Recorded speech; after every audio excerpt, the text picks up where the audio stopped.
Before Egypt learns to build a mountain, it learns to live beside a river that never holds still. The Nile moves through the desert like a long pulse of dark water, swelling beyond its banks, retreating again, and leaving behind a strip of fertile earth so sharply defined that green fields can end within a few steps of pale, wind-cut sand. To the east and west, cliffs and desert plateaus rise beneath an enormous sky. Villages cluster near cultivated ground. Boats slide between settlements carrying grain, stone, timber, animals, officials, priests, and news. Every year the river rearranges the practical world, and every year Egyptian communities restore its boundaries with measured lines, rebuilt embankments, cleared channels, and renewed fields. Long before the first true pyramid appears, the habits needed to create one are already forming here, observing cycles, organizing labor, storing food, moving heavy materials, measuring land, and trusting that order can be rebuilt after nature has erased the marks. The people of early Egypt do not yet see a pyramid on the horizon, but they already live inside a landscape that encourages vertical dreams. The sun rises from the eastern desert and sinks into the west, where the dead are often buried. The sky appears permanent while everything below it changes. Floodwater comes and goes. Crops grow and are cut down. Human bodies weaken, disappear, and return to the earth. Yet the sun rises again. Stars vanish in daylight and return after darkness. The Nile itself seems to die into dry banks and then restore the fields. Egyptian religious thought develops over centuries, and the evidence remains incomplete. But what survives suggests a world in which death is not understood as a simple ending. It is a dangerous transition requiring preparation, protection, ritual, and a place where identity can endure. The earliest graves are far more modest than the monuments that later dominate Saqqara and Giza. A body may be placed in an oval or rectangular pit in the desert, accompanied by pottery, tools, ornaments, food, and objects associated with life. The dry sand can preserve human remains naturally, creating a powerful and perhaps unsettling lesson under the right conditions. The body does not immediately vanish. Burial becomes more elaborate. Pits are lined with timber, reed mats, or mud brick. Chambers are added. Goods multiply. The tomb begins to resemble a house, not because the dead are expected to resume ordinary life exactly as before, but because continued existence requires shelter, provisions, status, and memory. Then something important happens above the grave. Earth and rubble are raised into a mound. Mud brick gives the mound sharper edges. The structure becomes rectangular, with sloping sides and a flat roof. Later archaeologists call this type of tomb a mastaba, using an Arabic word associated with a bench. From a distance, these early monuments seem simple compared with pyramids, but simplicity can be deceptive. A mastaba already contains many of the ideas that will shape Egyptian royal architecture for centuries. It separates the visible monument from the hidden burial. It creates chambers for offerings and ritual activity. It places an enduring geometric form above a body concealed below ground. It transforms a grave into a permanent address for the dead. The first builders work mainly with materials they know intimately. Mud brick is made from Nile silt mixed with plant material, shaped in moulds, and dried beneath the sun. Timber is scarce and valuable. Reeds are abundant and flexible. Stone is used, but not yet on the scale that will define the Old Kingdom. Even so, the methods are already systematic. Bricks must be produced in large numbers and made to reasonably consistent dimensions. Walls must be laid in courses. Corners must meet. Roofs must be supported. underground chambers must survive the weight above them. Craftspeople learn how different soils behave, how walls crack, how moisture travels, and how much mass a roof can carry before it fails. These are ordinary building problems, repeated across houses, storage spaces, shrines, enclosures, and graves. None looks miraculous. Together, they become the foundation of something extraordinary. Political change adds scale to these accumulated skills. By the beginning of Egypt's dynastic age, rulers command territories stretching along much of the Nile Valley. The exact process by which the country becomes unified remains debated, and the surviving objects often present royal victory more clearly than the complicated reality behind it. Yet by the time the earliest dynasties govern from the north while maintaining strong connections to Upper Egypt, the king stands at the center of an expanding system of taxation, ritual authority, agricultural storage, and controlled labor. Grain can be collected, recorded, stored, and redistributed. Officials supervise regions and estates. Scribes track goods. Specialist workers can be supported while they perform tasks that do not directly produce food. Royal building is no longer limited by what one household or village can accomplish. This is the less dramatic secret behind the Pyramid Age. Before stone rises, administration deepens. A monument begins in fields far from the building site, where enough grain must be grown to feed people who will quarry, transport, shape, measure, cook, repair tools, maintain boats, and supervise work. It begins in workshops where copper is hammered and sharpened, in potteries producing containers, in bakeries preparing vast quantities of bread, and in breweries turning grain into a nutritious daily drink. It begins with river pilots who understand currents and sandbanks, and with surveyors who can recover property lines after the flood has blurred them. The future pyramid is not yet present as a shape, but its parts are scattered throughout Egyptian society. Royal tombs grow larger because kingship grows larger.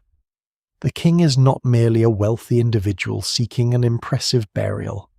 He is woven into the imagined stability of the country itself. His continued existence matters to the cosmic order, to ritual continuity, and to the relationship between gods, land, and people.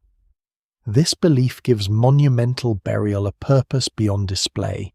Though display is certainly part of it, a larger tomb announces authority to the living. It organizes space around the ruler even after death. It creates employment, consumes resources, rewards loyal officials, and marks a permanent center in a landscape shaped by seasonal change. At Abydos in Upper Egypt, early royal burials develop as substantial subterranean complexes. At Saqqara, large mastabas rise near the political center of Memphis. Scholars still debate who occupied some of these early monuments, and how closely certain northern tombs corresponded to royal burials in the south. The uncertainty is useful because it reminds us that Egyptian architecture did not advance through a clean sequence of isolated inventions. Ideas circulated between regions. Builders copied forms, altered layouts, expanded chambers, and learned from damage. A wall that leaned, a roof that cracked, or a passage that collapsed became a lesson preserved not in a written manual, but in the habits of the next team. Saqqara offers a particularly important stage for this learning. Its desert plateau stands above the floodplain near Memphis, overlooking the fertile valley while remaining safely beyond the annual inundation. The ground is firm enough for construction, close enough to the river for transport, and visible across a broad distance. Over generations, tombs gather there. Roads, workshops, ritual routes, and cemeteries create a growing landscape of memory. Each new monument is built among older solutions. A builder does not begin with an empty desert. He begins surrounded by evidence. The mastaba itself becomes increasingly ambitious. Some contain complicated internal plans, offering rooms, storerooms, niches, chapels, and deep shafts. Their outer walls may imitate the recessed facades of palaces, translating architecture once made from reeds, wood, and mud brick into more permanent forms.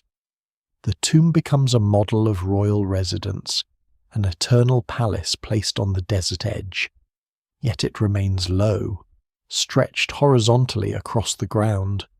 Its authority is expressed through mass, enclosure, and controlled access rather than overwhelming height. Still, the possibility of height is already present. Every raised mound makes the grave more visible. Every added layer separates the ruler from ordinary burials. Every enlargement asks how much weight the structure can bear and how far its boundaries can expand. The builders do not yet possess a complete theory of monumental stone construction.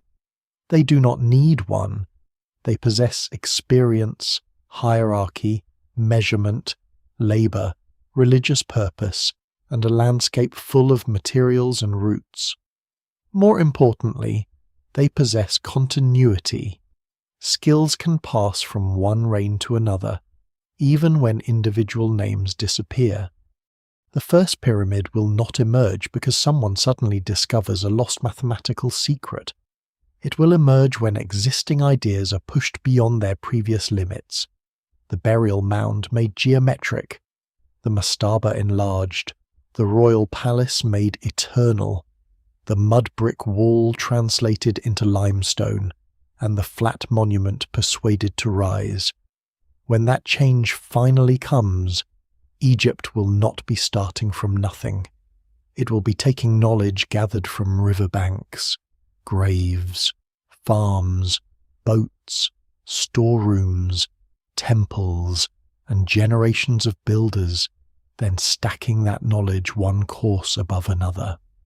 What begins as a mound over a grave gradually becomes an architecture of permanence. The change is not sudden, and no surviving document records the moment when an early Egyptian builder first decided that a burial should resemble a house. The evidence remains incomplete, but across generations the tomb grows more controlled, more geometric, and more carefully separated into spaces for the living and the dead. A simple pit becomes a chamber gains storage rooms. The loose mound above it is shaped into a rectangular mass. Mud brick replaces unstable earth. The dead are no longer merely placed beneath the desert. They are installed within a structure designed to hold identity in place. This transformation takes place during a period when Egyptian kingship is also becoming more visible and more demanding. Early rulers govern through networks of estates, officials, workshops, and regional centres. Their authority must be displayed not only in ceremonies and military imagery, but in the landscape itself. A royal tomb offers the perfect instrument. It is both private and public, hidden and monumental. The burial chamber is concealed underground, protected from ordinary sight, while the superstructure above announces that someone of extraordinary importance occupies the ground below. The mastaba is the form that answers these needs. Its long rectangular body, flat roof, and sloping walls may appear restrained beside a pyramid, yet early examples could dominate their surroundings. A large mastaba required thousands of bricks, careful planning, and the coordination of specialized labor. Its walls might be decorated with recessed panels that imitate the facade of a royal palace. Light and shadow moved across these niches throughout the day, making the building seem less like a solid block and more like a vast ceremonial residence. The king's earthly palace may decay, but his desert palace is meant to remain. This idea helps explain why tomb architecture becomes increasingly elaborate even before stone construction reaches monumental scale. Egyptian religion does not imagine survival after death as automatic. The deceased requires ritual attention, offerings, a preserved name, and some form of continuing relationship with the living. Food and drink are placed in the tomb. Pottery, furniture, tools, jewellery, and containers are stored nearby. These objects are not random treasures added for display. They belong to a system in which the tomb supports a transformed existence. Yet valuable goods attract intrusion. Even some of the earliest substantial tombs show signs of robbery, disturbance, rebuilding, or deliberate attempts to block access. The problem appears almost as soon as wealth enters the grave. Builders respond by making the architecture more complicated. Burial chambers are sunk deeper. Passages are filled after the funeral. Heavy stones or masses of rubble obstruct entrances. The visible monument is separated more sharply from the route leading to the body. The tomb becomes a defensive puzzle, though no design provides perfect security. The underground spaces also reveal a growing mastery of construction beneath load. A chamber must support the enormous weight of the structure above it. Mud brick walls can deform, timber beams can bend or decay, desert soil can shift. Builders learn to control these risks by narrowing spans, thickening walls, arranging rooms in compact patterns, and using the natural ground as part of the structure. When a roof fails, when a wall cracks, or when a shaft becomes unstable, the lesson may never be written down, but it survives in altered practice. What survives in the record suggests that the people responsible for these tombs were already divided into specialized groups. Some workers dug shafts and chambers, others molded bricks, prepared mortar, cut timber, transported goods, or decorated ritual spaces. Surveyors established straight lines and right angles. Administrators counted materials and rations. Priests determined how ceremonial areas should function. The monument was not the expression of one mind alone. It emerged from negotiation between belief, engineering, available resources, and the authority of the person being buried. At Saqqara, the size and complexity of early mastabas make this especially clear. The cemetery stands on high desert ground west of Memphis, close to the capital but beyond the floodwaters. From the plateau, the green valley stretches below, with the Nile and its channels connecting the royal centre to settlements throughout the country. This location is practical, but it is also symbolic. The dead remain near the living kingdom while occupying the western desert associated with sunset and transition. Some early Saqqara mastabas are so large and richly supplied that archaeologists once identified them as royal tombs. Others argue that several belonged to powerful officials, while the kings themselves were buried at Abydos. Scholars still debate the exact relationship between the two cemeteries, and no single explanation fully accounts for every monument. There may have been symbolic tombs in one region and actual burials in another, or the ownership of certain structures may have been misunderstood. What matters for the architectural story is that both royal and elite tomb building grows rapidly in ambition. This expansion creates competition in permanence. Officials who serve the king receive tombs near royal burial grounds, placing their identities within the king's eternal order. Their mastabas are smaller than the ruler's monument, but they reproduce many of the same ideas, offering spaces, false doors, storage rooms, underground chambers, and facades associated with elite residence. A cemetery becomes a map of hierarchy. The king occupies the centre, while ranks of administrators, relatives, and favoured servants surround him in death as they did in life. The false door is one of the most revealing elements within this developing tradition. Carved or modelled into a tomb chapel, it is not meant to open physically. Instead, it marks a symbolic threshold through which the deceased can receive offerings and participate in ritual. The living approach, the door with food, drink, incense, and spoken formulas. On one side is the visible world, on the other is the hidden presence of the tomb owner. Architecture becomes a machine for maintaining contact across death. This is a profound shift. The tomb is no longer merely a container, it is an active ceremonial system. Its rooms guide movement, its walls shape ritual, its orientation and entrances determine how people approach the dead. Its decoration preserves titles, names, possessions, and social relationships. Even before the age of grand relief-covered chapels, the basic principle is already established: a tomb must organize memory. The mastaba also teaches builders to think in modules. Bricks are repeated units. Wall courses rise according to consistent patterns. Recessed facades depend on measured repetition. Rooms fit within larger rectangular plans. Expanding a monument becomes a problem of adding, thickening, extending, and stacking. These habits are essential to later pyramid building. A pyramid may look like an entirely different idea, but its construction depends on the same discipline of repeated units placed according to an ordered design. Stone enters this world gradually.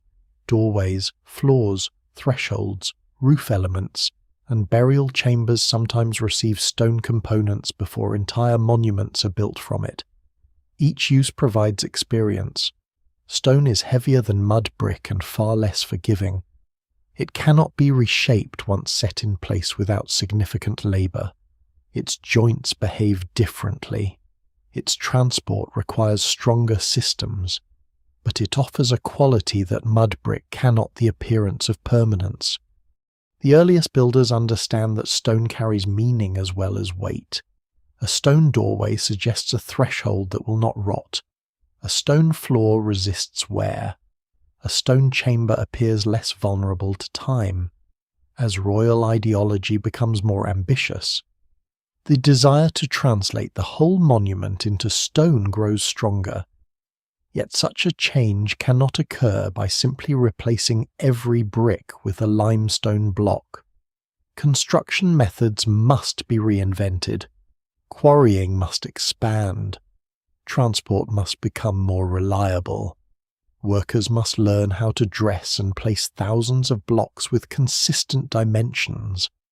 The mastaba therefore becomes both a monument and a rehearsal. It teaches Egypt how to build large geometric masses over complex underground spaces. It teaches administrators how to sustain specialized workers. It teaches priests how to integrate architecture with ritual. It teaches surveyors how to impose order on uneven desert ground. Most importantly, it teaches builders that a royal tomb can be enlarged without losing its symbolic meaning. By the end of this long development, one possibility waits almost visibly inside the form. A mastaba can be widened, its walls can be raised, its outer surface can be regularized. Another mastaba can be placed above it, smaller than the one below. Then another. Height can be created not by abandoning the eternal house, but by repeating it upward. The first great step toward the sky will begin with this simple act of accumulation. Egypt will take the familiar shape of the royal tomb and refuse to stop after a single level. The low desert palace will rise in diminishing stages, turning a house for eternity into something resembling a stairway. The low desert palace does not become a stairway in a single decision. At Saqqara, during the reign of King Djoser in the Third Dynasty, the familiar mastaba begins to change through a sequence of enlargements, corrections, and increasingly ambitious additions. What finally rises above the plateau appears deliberate and complete, but beneath that finished silhouette is the record of a design discovering itself. The step pyramid is not simply the first pyramid. It is one of the clearest surviving examples of Egyptian builders learning what monumental stone could become while they were already building it. Djoser rules at a moment when royal authority is strong enough to gather resources on an unprecedented scale.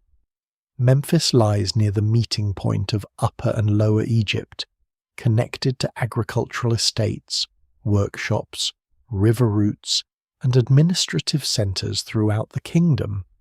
Grain can support workers who spend months away from farming. Officials can direct materials toward one royal project. Craftsmen accustomed to mud brick, timber, and small amounts of stone can be assembled in numbers large enough to attempt something no earlier generation has completed. Later tradition associates the design with Imhotep, a high official whose reputation expands long after his lifetime, until he's remembered not only as an administrator and architect, but eventually as a figure of wisdom and healing. Exactly how much of the step pyramid complex can be attributed to one individual remains uncertain. Monumental architecture is rarely the work of one mind. However powerful that mind may be, surveyors, quarrymen, masons, transport crews, scribes, priests, supervisors, and generations of experienced builders all contribute knowledge. Imhotep may have directed or coordinated this world, but the pyramid itself is the product of an organized society. The earliest phase seems to have begun as a square mastaba built from limestone rather than mud brick. That decision alone is revolutionary. Earlier tomb builders had used stone selectively, especially in chambers, floors, and doorways. But here limestone becomes the primary language of an entire royal complex. The blocks are relatively small, often closer in scale to mud bricks than to the massive stones later associated with Giza. This makes practical sense.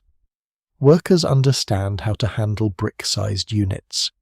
By quarrying stone into familiar proportions, they can adapt existing habits rather than invent every technique at once. Yet stone refuses to behave exactly like mud brick. It is heavier, harder to shape, and far less tolerant of errors. A mud brick wall can be repaired with fresh material. A poorly placed limestone course may require blocks to be removed, recut, and reset. Foundations must carry greater loads. Joints must be controlled. Corners and faces must remain aligned as the structure grows. Djoser's builders are therefore not merely making a larger mastaba. They are translating one architectural tradition into a material with different rules. The first mastaba is expanded. Its sides are extended, though not always evenly, suggesting that the plan evolves in stages rather than following a single unchanging blueprint. A second phase enlarges the structure again. Then the builders take the decisive step. They begin adding smaller, mastaba-like layers above the original mass. The tomb starts to rise in diminishing stages. After further alteration, it becomes a 6-level stone monument reaching roughly 60 meters above the desert. The final shape is both new and strangely familiar. Each step echoes the mastaba below it. The builders have not abandoned the old royal tomb so much as multiplied it upward. From the floodplain, the structure would have appeared unlike anything previously built, a bright geometric form catching the sun above the western desert, visible from far beyond the cemetery. It transforms the king's burial from a powerful horizontal presence into a vertical claim on the sky. Its appearance may have carried several layers of meaning. The steps could suggest a route of ascent, a monumental version of the primeval mound emerging from the waters of creation, or simply an overwhelming expression of royal permanence. Later Egyptian religious texts describe kings joining the stars and rising toward the gods. Though those surviving texts date centuries after Djoser, scholars still debate how much later belief can safely be projected backward.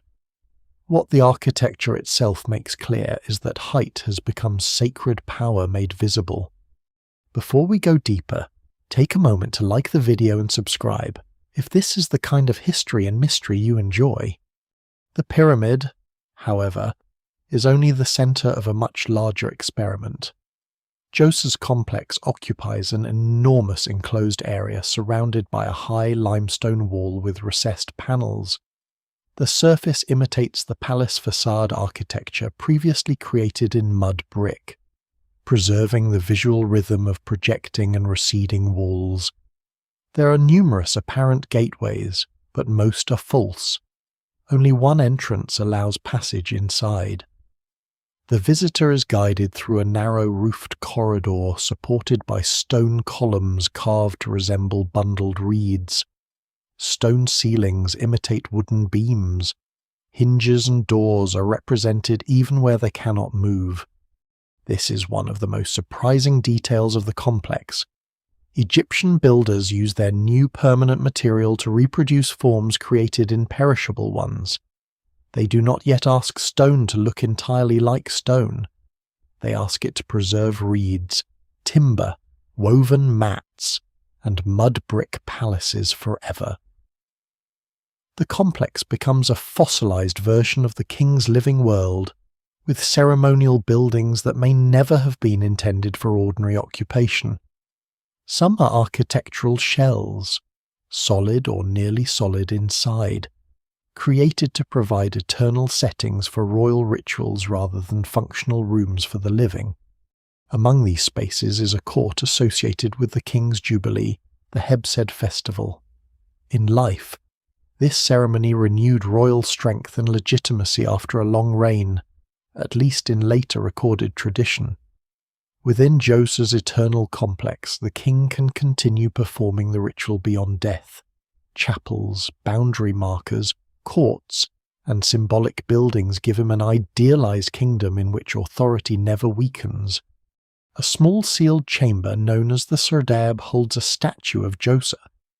Openings in the wall allow the statue to face outward, receiving ritual attention while remaining protected. The king's body is buried deep below, but another image of him remains near the surface, watching the ceremonial world constructed around his tomb. This separation between hidden body, accessible cult, and visible monument will become fundamental to later pyramid complexes. Below the step pyramid lies an underground world almost as ambitious as the structure above. Shafts descend into galleries, corridors, storerooms, and chambers cut through the bedrock. The burial chamber lies at the bottom of a deep central shaft and is constructed with granite, a material brought from far to the south. Thousands of stone vessels were stored in subterranean passages, many inherited from earlier reigns and perhaps gathered to connect Djoser with royal ancestors. Some underground chambers were decorated with blue-green faience tiles arranged to imitate reed matting, turning dark stone rooms into an eternal palace interior. These spaces reveal both confidence and anxiety.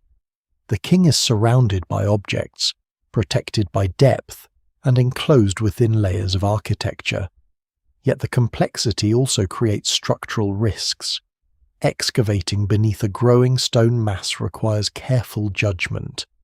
Roofs must withstand pressure, shafts must remain stable, passages must be placed without weakening critical areas.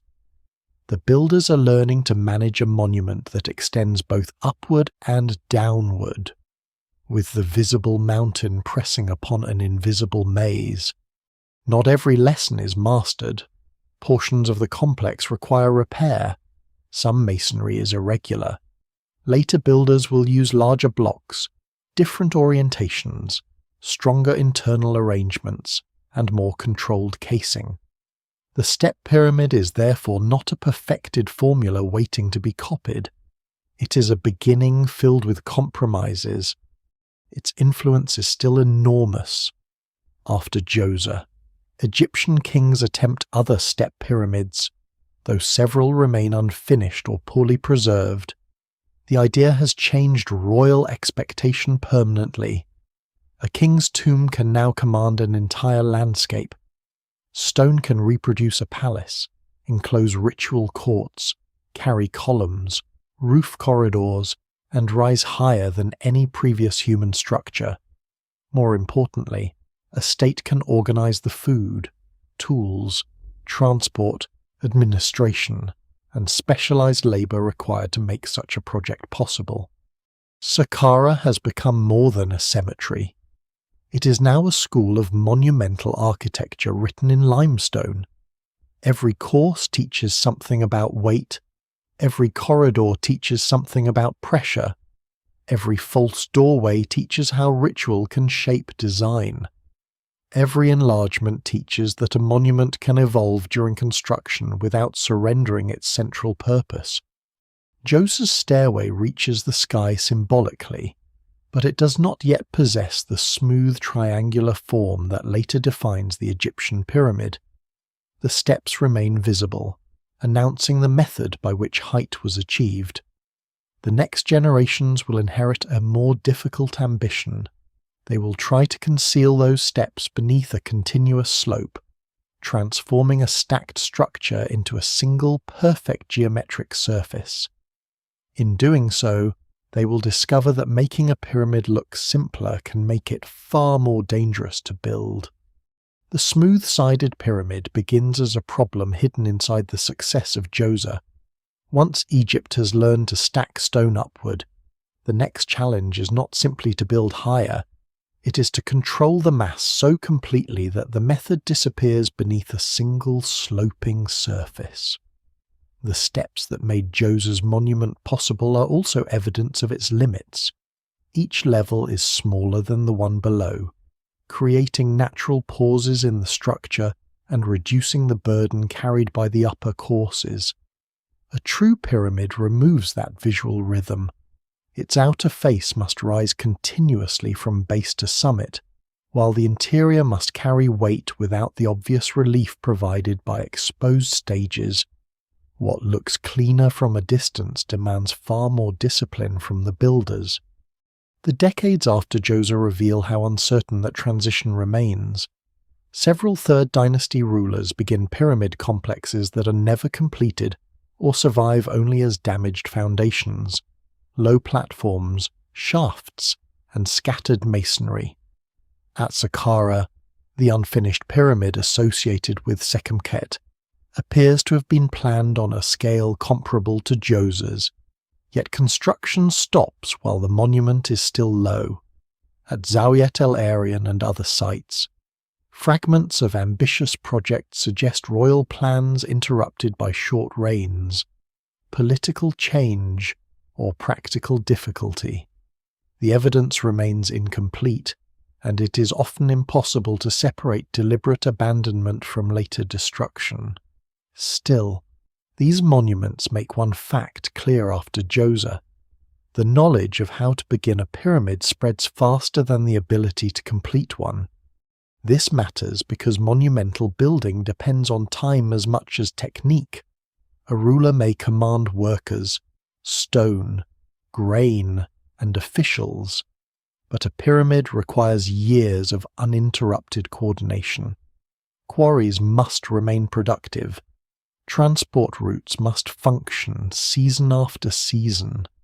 Supervisors must preserve measurements as the structure rises. A change of king can disrupt every part of the system. The unfinished monuments of the Third Dynasty therefore become lessons in political engineering as well as stone construction. Builders learn that the design must advance rapidly enough to secure a royal burial, yet carefully enough to avoid structural failure. Djoser's complex has already exposed the logistical scale of the challenge. Even with relatively small limestone blocks, The project demands continuous extraction, shaping, hauling, and placement. Stone must be separated from the quarry face by cutting channels around planned blocks, weakening the base, and levering the mass free. Copper tools are useful for softer limestone but wear quickly and require constant repair. Harder stone pounders can crush and shape surfaces. Wooden levers, ropes, sledges, and teams of labourers convert human effort into controlled movement. None of these techniques is individually mysterious. Their difficulty lies in repetition. A method that works once must work thousands of times without stopping the entire site. The builders also discover that stone quality varies. A block that appears sound in the quarry may contain a hidden crack. Softer layers can crumble under pressure. Uneven bedding may cause one course to settle differently from the next. Stone cut from nearby sources is practical for large volumes, but special materials must travel much farther. Granite used in Djoser's underground chambers comes from the Aswan region, hundreds of kilometers to the south. Its presence reveals that long-distance transport of heavy stone is already possible before the Great Pyramids of Giza. The Nile is not merely scenery beside the building tradition. It is the central transport artery that makes the tradition possible. Once the stone arrives, geometry becomes physical. A line scratched on the ground must survive being translated into walls. A right angle must remain true across distances far greater than those of an ordinary building. A foundation that differs in height from one side to another will distort everything placed above it. Surveyors therefore work close to the beginning of the process, using cords, rods, plumb lines, sighting methods, and practical arithmetic. They do not need modern instruments to achieve consistency, but they do need trained eyes and repeated checks. The step pyramid complex shows that alignment and enclosure already matter deeply. Its massive outer wall forms a controlled rectangle around the ceremonial world. Corridors guide movement along fixed axes. Courts are proportioned for ritual action. Columns repeat at measured intervals. These features train builders to think beyond isolated rooms. They must control relationships between buildings across an entire landscape. Yet the desire for scale produces new structural dangers. Stone walls can fail not only because they are weak, but because they are arranged badly. If blocks are laid without sufficient bonding between courses, sections may separate. If outer masonry is added around an earlier core without proper connection, the skin can pull away from the body beneath it. If fill is too loose, it can shift outward under pressure. If a slope is too steep, gravity becomes an enemy acting continuously across every face. These are not abstract calculations for the Third Dynasty builders. They are visible in cracks, bulges, displaced stones, and unfinished surfaces. The monument itself becomes a diagnostic instrument. A wall that settles teaches more than a written warning. A passage roof that begins to fail reveals where weight is concentrating. A casing block that slips exposes the importance of bedding and friction. Much of this knowledge probably passes orally within work crews and families of specialists. A mason does not need to explain the mathematics of compression in modern terms to recognize which arrangements remain stable and which do not. The builders also learn from the underground. Djoser's maze of shafts and galleries demonstrates how difficult it is to combine deep excavation with an enormous superstructure. Rock left between passages must be thick enough to support the mass above. Chambers cut too close together may create weak zones. Granite linings add protection, but also create concentrated loads. Later pyramid designers will simplify some underground plans, alter passage angles, move burial chambers, and experiment with relieving spaces. These changes suggest not a single evolving blueprint, but a long process of observing where stone carries pressure and where it begins to resist. Other discoveries are ceremonial rather than structural. Djoser's complex proves that a royal tomb can include an entire architectural world of courts, shrines, symbolic buildings, and controlled approaches. Later pyramid complexes will preserve this principle even as their layouts change. The pyramid itself may become smoother and more geometrically refined, but it remains part of a ritual system extending from the edge of cultivation toward the western desert. Temples, causeways, subsidiary tombs, and offering spaces will continue to organize the king's passage from earthly rule to eternal presence.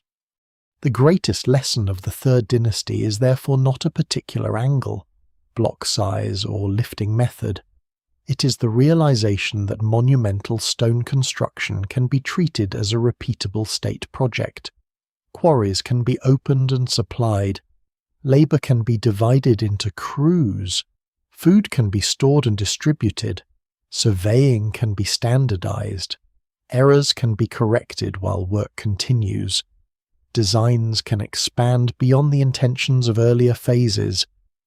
The pyramid becomes less an isolated marvel and more a growing field of expertise, but the knowledge remains unstable. The unfinished monuments show how easily the system can falter. The exposed steps show that smooth geometry is still beyond reach. The mixture of imitation and innovation inside Djoser's complex reveals builders who are confident enough to experiment but still dependent on familiar forms. They have learned to make stone reproduce mud brick, reeds, timber, and palace walls. They have not yet fully learned how to make stone behave as one enormous sloping mountain. That challenge will fall to the next great phase of royal building. Under Sneferu, Egypt will not attempt one pyramid and wait to see whether it succeeds. It will undertake a sequence of projects so ambitious that the reign itself becomes a vast engineering experiment. At Meidum, Djoser, and the Red Pyramid, the builders will push height, slope, casing, and internal structure beyond anything attempted before. Some choices will hold, others will leave permanent evidence of correction. For the first time, the process of learning will be visible not only across generations, but across the monuments of a single king. Under Sneferu, the pyramid stops being a single royal monument and becomes an extended national experiment. The change is enormous. Earlier kings had attempted to enlarge inherited forms, and Djoser had proven that stone could be organized into a structure unlike anything built before. Sneferu's reign goes further. His builders do not merely repeat the step pyramid, they test several ways of creating the smooth-sided form that will later define the age of Khufu. Across Meidum and Djoser, they alter angles, change internal arrangements, modify casing methods, and confront the consequences of placing ever greater mass above passages and chambers. By the end of the reign, Egypt possesses not one perfect secret, but a body of hard-earned experience distributed across 3 vast monuments. The scale of this program is difficult to overstate. Sneferu's projects collectively required more stone than the Great Pyramid alone. Such expenditure suggests not only royal ambition, but a state capable of sustaining multiple major works, perhaps in overlapping phases. Quarries had to remain active. River traffic had to move supplies. Agricultural estates had to produce food for workers and administrators. Copper tools needed repair. Rope had to be manufactured and replaced. Surveyors, foremen, scribes, masons, haulers, and boat crews had to retain their expertise as one site gave way to another. The monuments are separated geographically, but the knowledge connecting them may have travelled with many of the same people. Meidum preserves the earliest part of this transformation. The pyramid there appears today as a strange tower rising from a broad field of fallen debris, its surviving core exposed where outer layers have disappeared. Popular descriptions once imagined a sudden catastrophic collapse during construction, perhaps with workers fleeing beneath clouds of dust. The evidence does not require such a dramatic event. Much of the visible destruction may have occurred gradually through structural weakness, stone removal, weathering, and later quarrying. What matters is that Meidum records a difficult architectural conversion. The structure begins as a step pyramid, probably with 7 stages, and is later enlarged to 8. Its core is formed from inward-leaning masonry arranged around a central mass, a technique that belongs to the step pyramid tradition. Then the builders attempt to erase the steps by filling the spaces between them and adding a smooth outer casing. In visual terms, the idea is elegant. A familiar stepped monument can be transformed into a true pyramid without rebuilding the entire core. In structural terms, the conversion creates danger. New outer masonry must bond securely with the older stepped framework. If the added layers rest on poorly prepared surfaces or lack strong horizontal support, they can separate and slide outward. Meidum therefore captures a crucial moment in the learning process. The builders know how to create height by stacking inward. They're still learning how to turn that stacked body into a stable, continuous slope. The monument may have looked complete for a time, shining beneath a casing of fine limestone, yet its present form exposes the distinction between appearance and structure. A smooth face is not merely decoration. It must become part of the load-bearing system. The internal layout also reveals growing confidence. A descending passage enters from the north, following a pattern that will become common. It leads toward chambers within the pyramid, rather than an enormous subterranean maze like Djoser's. The burial chamber is built with a corbelled roof, its stone courses projecting inward as they rise until the gap can be closed. This method directs weight away from the open space below.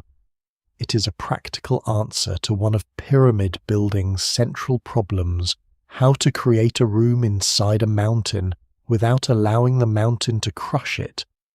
The builders do not understand pressure through modern engineering equations, but they clearly recognize its behavior. A flat stone roof spanning a broad chamber is vulnerable. A corbelled ceiling converts the roof into a sequence of smaller projections and channels force outward. The method will be refined in Sneferu's later pyramids. Meidum is not simply a failed exterior wrapped around a successful chamber. It is a collection of partial solutions, some more durable than others. The movement of the royal project from Meidum to Djoser is still debated. Sneferu may have inherited the Meidum monument from an earlier ruler and completed it, or he may have begun it himself before establishing new works farther north. Construction phases may have overlapped. The surviving evidence cannot provide a neat schedule. What it does show is that Sneferu's reign contains an extraordinary concentration of architectural change. Whatever the precise sequence, the builders gain opportunities to compare one project with another while experience is still fresh. At Djoser, the desert plateau offers a new field for testing. Foundations are prepared on a larger scale. Internal passages and chambers are designed with greater ambition. The intended pyramid rises at an angle far steeper than the later Great Pyramid, creating a dramatic profile but also increasing the outward forces acting through the masonry. A steeper face means rapid height, yet it also means that each course carries more pressure toward the edges of the structure. If the foundation settles unevenly or the internal masonry shifts, cracks can spread through passages and chambers. This is where Sneferu's program becomes especially revealing. A king could have abandoned the entire ambition after difficulty at Meidum. Instead, the state continues. Builders adjust, measure, reinforce, and try again. The willingness to invest in another enormous monument suggests that the pyramid has become more than one ruler's burial structure. It is now a central expression of royal ideology and administrative power. Each project trains workers, expands supply systems, and increases the state's ability to mobilize resources. A lesser-known consequence of this continuity is that the work site itself becomes a place of education. Young labourers learn from experienced haulers. Quarry crews become familiar with particular layers of limestone. Masons recognise how one bed of stone differs from another. Scribes develop more efficient methods of tracking deliveries and rations. Foremen learn how many people are required to move a block over a given surface. Surveyors refine procedures for checking corners, slopes, and elevations. This knowledge is not stored in a single library. It lives in routines, tools, terminology, scars, and repeated gestures. Sneferu's reign also demonstrates that builders can separate different material needs. Vast quantities of local limestone can form the core. Higher quality white limestone is reserved for casing and visible surfaces. Harder stone is used where passages, chambers, or blocking systems demand it. This division reduces transport costs while preserving prestige. It is a logistical principle as important as any geometric insight. Not every block must be perfect, but every block must be suitable for its role. The monuments also reshape the surrounding landscape. Roads and hauling routes connect quarries to construction zones. Temporary and permanent settlements support workers. Storage areas accumulate grain, tools, timber, rope, and pottery. River access determines when materials can move most efficiently. The pyramid is only the most visible part of a much larger machine. Around it, an invisible architecture of administration keeps the visible architecture rising. No surviving text from Sneferu's reign explains the design calculations behind these experiments. Scholars still debate the exact chronology, the causes of structural changes, and the extent to which one project influenced another. Yet the sequence is too instructive to dismiss. Meidum shows the attempt to convert steps into a smooth surface. The bent pyramid shows a design corrected while it is still rising. The red pyramid shows a more cautious angle carried successfully to the summit. Together, they reveal a culture learning through construction itself. Stone becomes the record of decisions. A changed slope is a sentence written across an entire horizon. A corbelled chamber is an answer to pressure. A damaged casing is a warning preserved for the next team. By the time Sneferu's builders begin their most famous correction at Djoser, they are no longer experimenting with whether a pyramid can reach great height. They are confronting a harder question: how steeply can it rise before the weight of the mountain begins to defeat the design? At Djoser, the pyramid begins with confidence. Its foundations spread across the desert in a broad square, and its lower faces rise at an angle of roughly 55 degrees, far steeper than the form later used at Giza. Seen during construction, it must have appeared astonishingly ambitious. The walls climb rapidly. Each new course narrows the distance to the summit. From the floodplain, the monument would already have looked like a mountain being drawn upward from the desert by human hands. Yet the very steepness that creates this impression also magnifies every weakness beneath it. The bent pyramid becomes one of the rarest things in ancient architecture: a mistake, a correction, and a lesson preserved on the same enormous surface. Its lower section does not reveal uncertainty at first glance. The masonry is arranged with great care, and much of the fine limestone casing survives. giving the monument a pale outer skin that allows modern observers to see something close to the finished appearance of an Old Kingdom pyramid. The blocks are laid in courses that slope inward rather than resting entirely horizontal. This technique may have been intended to direct the mass toward the center, following methods inherited from step pyramid construction. But as the structure grows, the combination of steep angle, inward-leaning masonry, and tremendous weight begins to create problems that are no longer easy to ignore. Cracks appear in internal spaces, pressure distorts passages and chambers, some masonry may settle unevenly. The exact sequence of damage remains debated, and no surviving report from the worksite explains what the builders saw or when they became alarmed. Yet the change in the pyramid's shape is unmistakable. At a height of roughly 47 meters, the outer slope is reduced to about 43 degrees. The monument continues upward, but more gently. The sharp lower ascent gives way to a calmer upper profile, creating the distinctive double angle from which the bent pyramid takes its modern name. That alteration is sometimes described as evidence of failure, but the word is too simple. A complete failure would have ended the project. The builders instead diagnose danger while millions of blocks are already in place, and revise the design without abandoning the structure. They accept a visibly imperfect form in order to preserve the monument. This is engineering in its most recognizable human form, not flawless prediction, but observation followed by correction.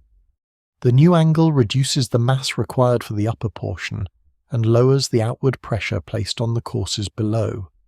It also allows the builders to finish more quickly, which may have mattered if Sneferu's reign was advancing and a completed royal burial was becoming urgent. Other changes within the monument suggest that the response was not limited to the external slope. Internal passages were reinforced, and some cracks were filled or supported with timber. The builders appear to have watched the structure, identified movement, and intervened where possible.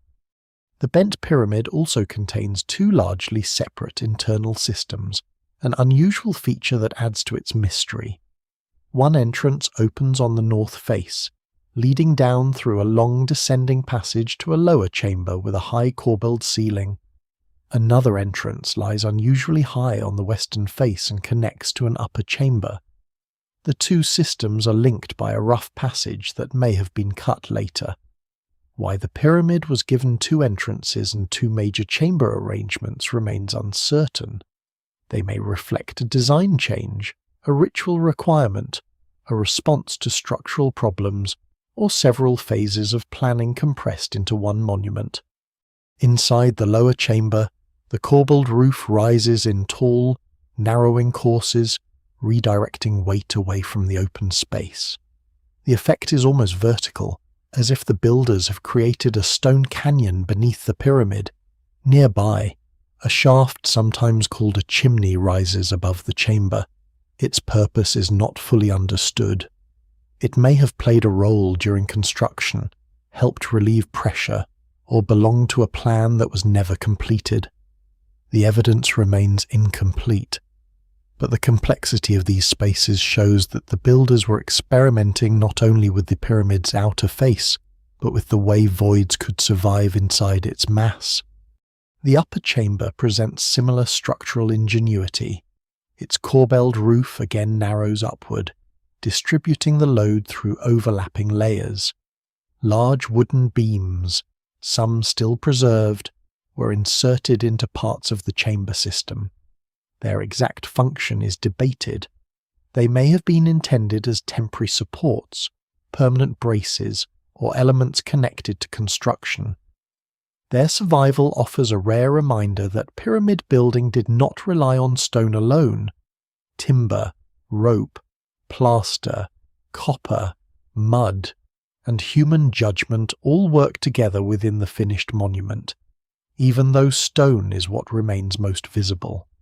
Outside, the surviving casing reveals another important lesson. The blocks fit closely, But the outer surface is not simply a thin decorative shell. It contributes to the stability and geometry of the structure.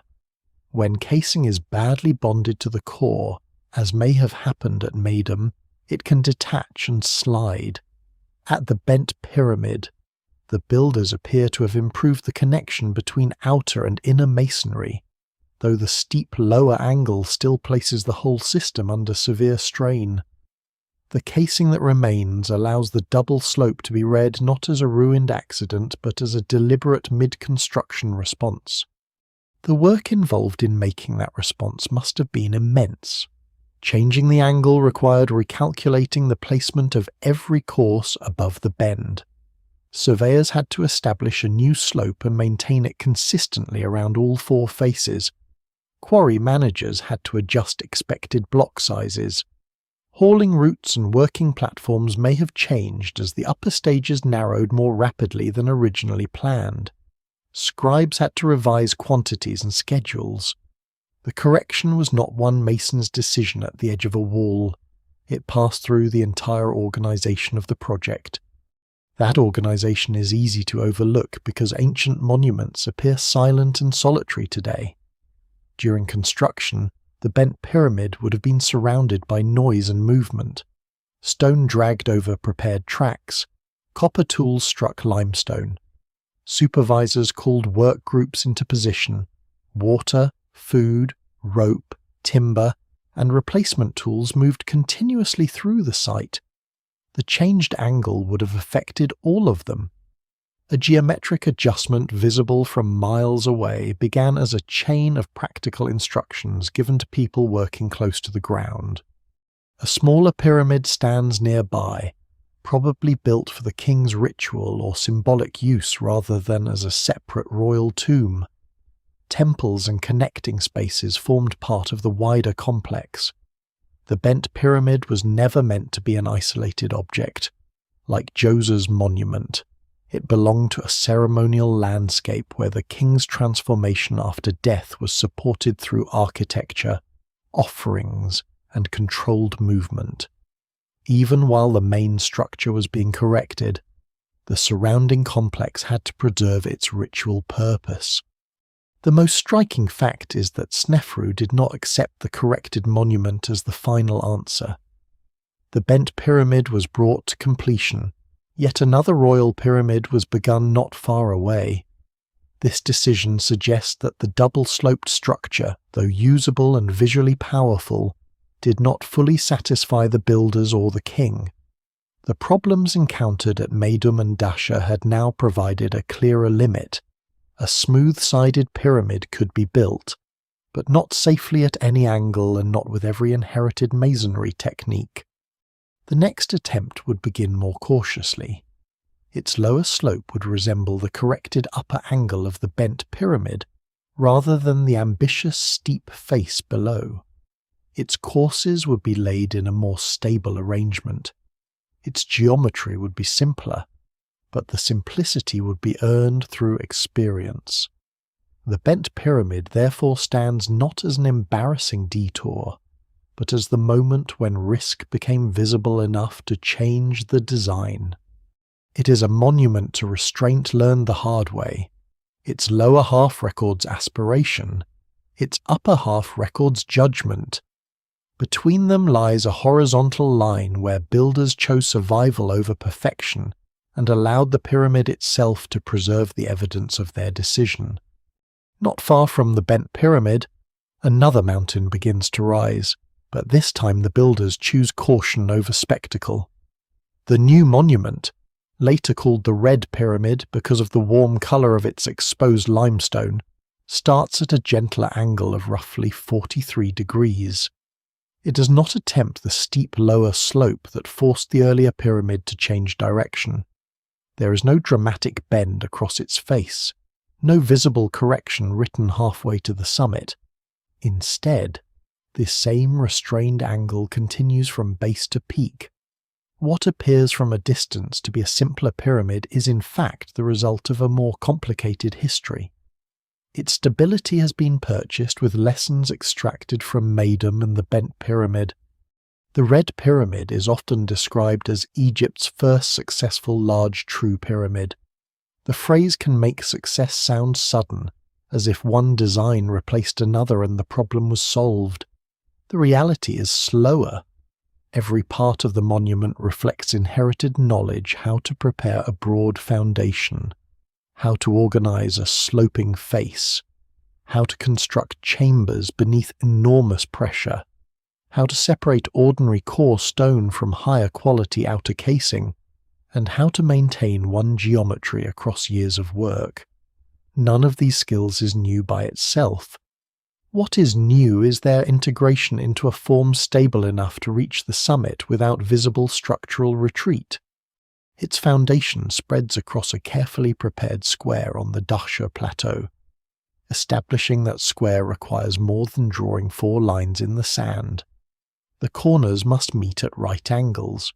Opposing sides must remain parallel. The base must be levelled across a surface broader than several modern city blocks. Small discrepancies at ground level would grow more serious as the faces converged upward.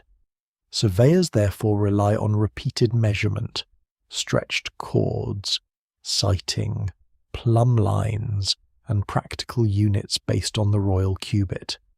The exact techniques remain debated, but the consistency of the surviving monument shows that checking and correction were built into the work.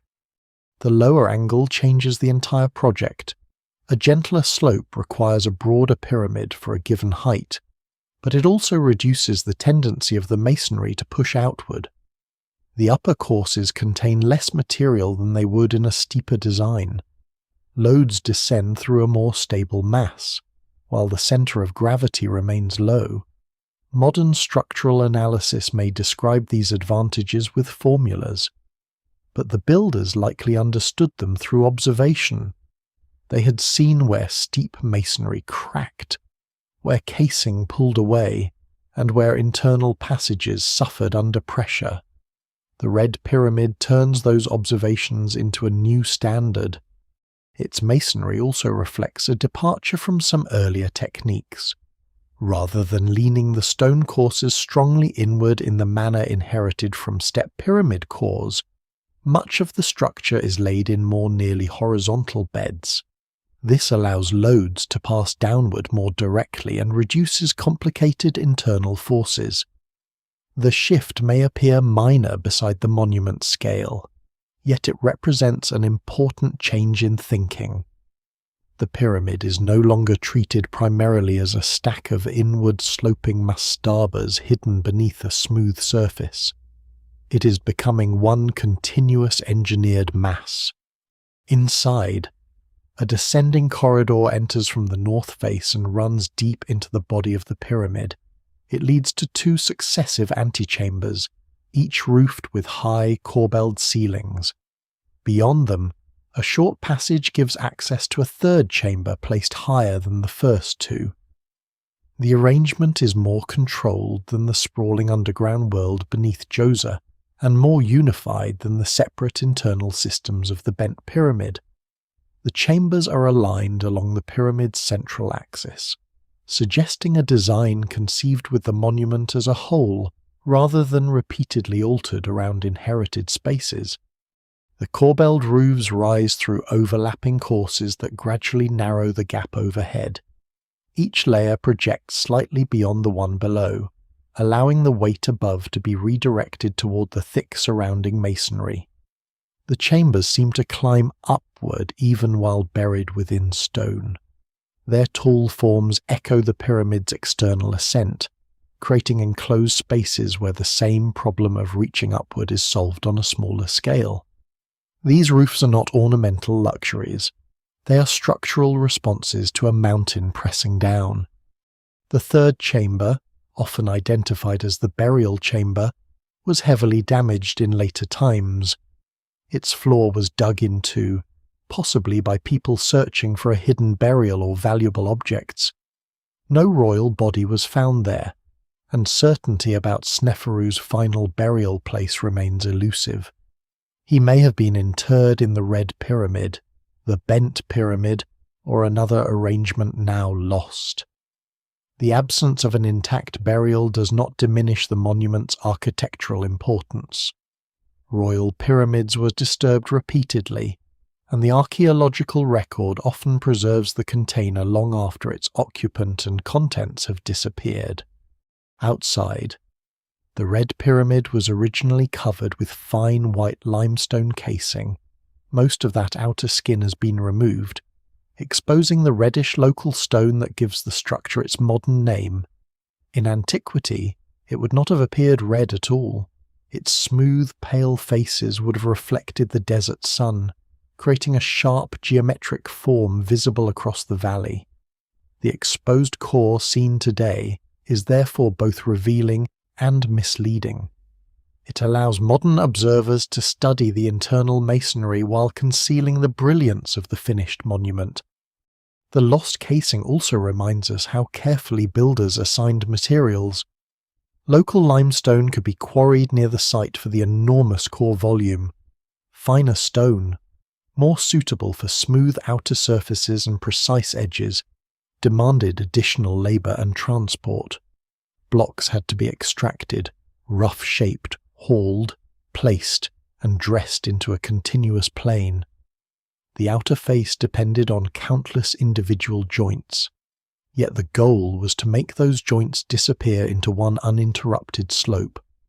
Achieving that effect required control from the base upward. Casing stones at the corners established the angle. Courses had to remain level as they wrapped around all four sides. If one face rose faster than another, the summit would drift away from the centre. Surveyors and masons therefore worked within a system of constant comparison. The pyramid was not built as four independent walls that happened to meet.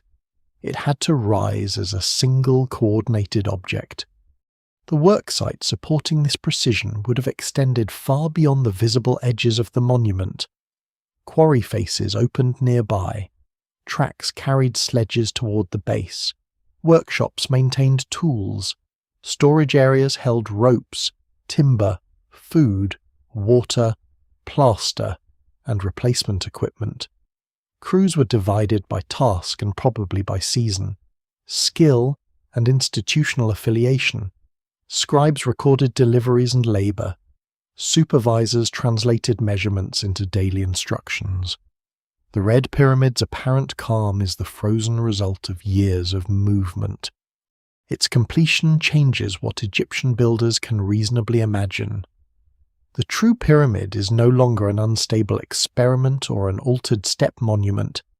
It has become a repeatable form. The angle has been tested. The chamber system has survived. The casing can be carried to the summit. A king can command a vast, smooth-sided mountain and expect it to stand. Yet the Red Pyramid is not the final peak of the learning process. Its gentler slope gives it a broad, somewhat low appearance compared with the Great Pyramid that will follow. The builders have solved the problem cautiously. The next generation will attempt to recover some of the lost steepness without repeating the bent pyramid's instability. They will refine foundations, increase scale, alter internal spaces, and coordinate transport at an even greater level. Sneferu's son Khufu inherits more than a throne. He inherits trained crews, functioning quarries, established supply networks, experienced surveyors, and a body of architectural knowledge tested across several enormous projects. The Great Pyramid will rise higher because the Red Pyramid has already shown what holds. Its achievement begins here, in a monument whose quiet geometry contains the memory of earlier cracks, altered slopes, detached casing, and decisions made under pressure. The Red Pyramid is the moment when experiment becomes method. Egypt has not discovered one secret. It has developed a dependable sequence of ordinary actions: measure, quarry, haul, place, check, correct, and repeat until those actions can produce a mountain. By the time Khufu's builders arrive at Giza, the first stones of the Great Pyramid are not placed by quarrymen or haulers. They are placed by surveyors in the form of lines. Before a block can rise, the desert must be persuaded to accept a square of extraordinary size, aligned with the cardinal directions, levelled across uneven bedrock, and centred so accurately that 4 immense faces can converge hundreds of feet above the ground. The work begins almost invisibly, with cords pulled taut beneath the sun, measuring rods laid across limestone, sighting points fixed against the horizon, and teams repeatedly checking whether the earth agrees with the plan. The apparent simplicity of a pyramid hides the severity of this task. A crooked wall in an ordinary building may be corrected in the roof. A small error in the base of a pyramid grows as the monument rises. If one side is too long, one corner too low, or one face set at a slightly different angle, the summit may drift away from the centre. Millions of stones would then preserve the mistake. Precision is not an ornamental achievement added after construction. It is the condition that allows construction to continue at all. The surveyors work with practical tools rather than mysterious instruments. The royal cubit provides a standard unit, divided into palms and fingers. Measuring rods reproduce this unit physically. Cords establish straight lines and help compare distances. Plumb bobs reveal vertical alignment. Wooden levels, sighting frames, water, and repeated observation may help determine horizontal planes. The exact combination of techniques remains debated, because the builders left no complete manual describing the procedure. What survives in the record suggests a culture comfortable with measurement as daily practice, from fields and canals to walls, storerooms, and royal monuments. The annual flood of the Nile had already made surveying essential. Water blurred property boundaries, deposited silt, damaged embankments, and forced communities to restore order to the landscape. Administrators needed to know where one field ended and another began. Irrigation required controlled gradients. Grain stores had to be measured. Taxation depended on quantities that could be recorded and compared. The pyramid does not invent Egyptian mathematics. It concentrates familiar habits of measurement into a project where error becomes impossible to hide. At Giza, the natural bedrock is not perfectly flat. Parts of the central rock rise into the body of the Great Pyramid, reducing the volume of stone that had to be transported while creating a more complicated foundation problem. The builders must cut down high points, fill or bridge lower areas, and establish a level perimeter around a core of natural limestone. Some researchers have proposed that shallow channels filled with water could have helped mark a common height, though scholars still debate how extensively such a method was used. Water naturally seeks a level surface, but using it across a vast worksite would require carefully controlled trenches, markers, and repeated checking. Whatever method they chose, the results are remarkable. The base is extraordinarily level for a structure of its size. The sides are close to equal, and the corners approach right angles with impressive accuracy. This does not mean every block is perfectly shaped or every joint identical. Deep within the core, masonry can be rougher, with gaps filled by smaller stones and mortar. Precision is applied selectively. The outer geometry, critical courses, passages, chambers, and casing receive a degree of control appropriate to their role. The builders do not waste perfection where it cannot contribute to stability or appearance. Orientation presents another challenge. The Great Pyramid is aligned very closely with true north, not merely magnetic north. The builders likely used the sky, observing circumpolar stars whose movements around the northern heavens provided a more dependable reference than a shifting compass could have offered. Several possible methods have been proposed, Surveyors may have tracked a star's greatest eastern and western elongations and bisected the angle between them. They may have observed pairs of stars crossing an imaginary vertical line. They may also have combined stellar observation with solar shadows. No single reconstruction has been universally accepted, but the result demonstrates repeated astronomical observation joined to ground measurement. This connection between stars and stone is practical as well as symbolic. A royal monument aligned to the ordered heavens belongs within a wider religious vision of permanence. The northern stars appear never to set, circling endlessly above the horizon.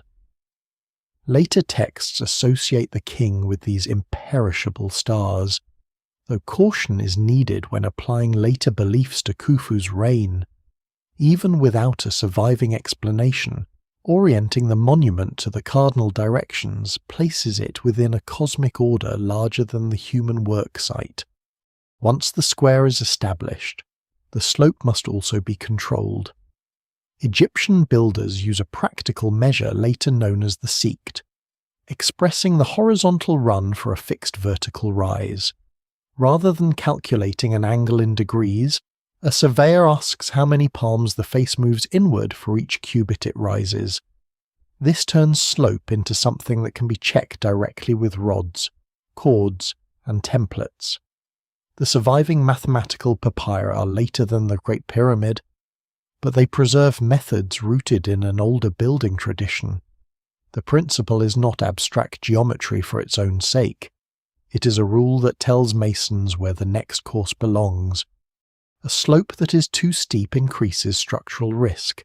A slope that is too shallow changes the monument's height and volume. The experience of Sneferu's pyramids gives Khufu's planners a range within which ambition can be controlled. The Great Pyramid rises more steeply than the Red Pyramid, but far less steeply than the original lower face of the bent pyramid. Its proportions suggest a deliberate balance between height, base width, stability, and the amount of stone the state could realistically move. The survey does not end when the foundation is complete. It continues throughout construction. Each course must remain level. Corners must be carried upward along lines that preserve the intended slope. The center must be checked as the faces narrow. Passages require independent alignment through the growing mass. Internal chambers must occupy precise positions, while thousands of tons of masonry surround them. A small directional error in a descending corridor cannot be corrected easily once buried beneath stone. This continuous measurement turns the worksite into a landscape of temporary marks. Reference lines are scratched into blocks. Red paint or ink identifies positions, crews, or instructions. Wooden frames and cords establish edges that later disappear. Plaster helps smooth irregular bedding surfaces.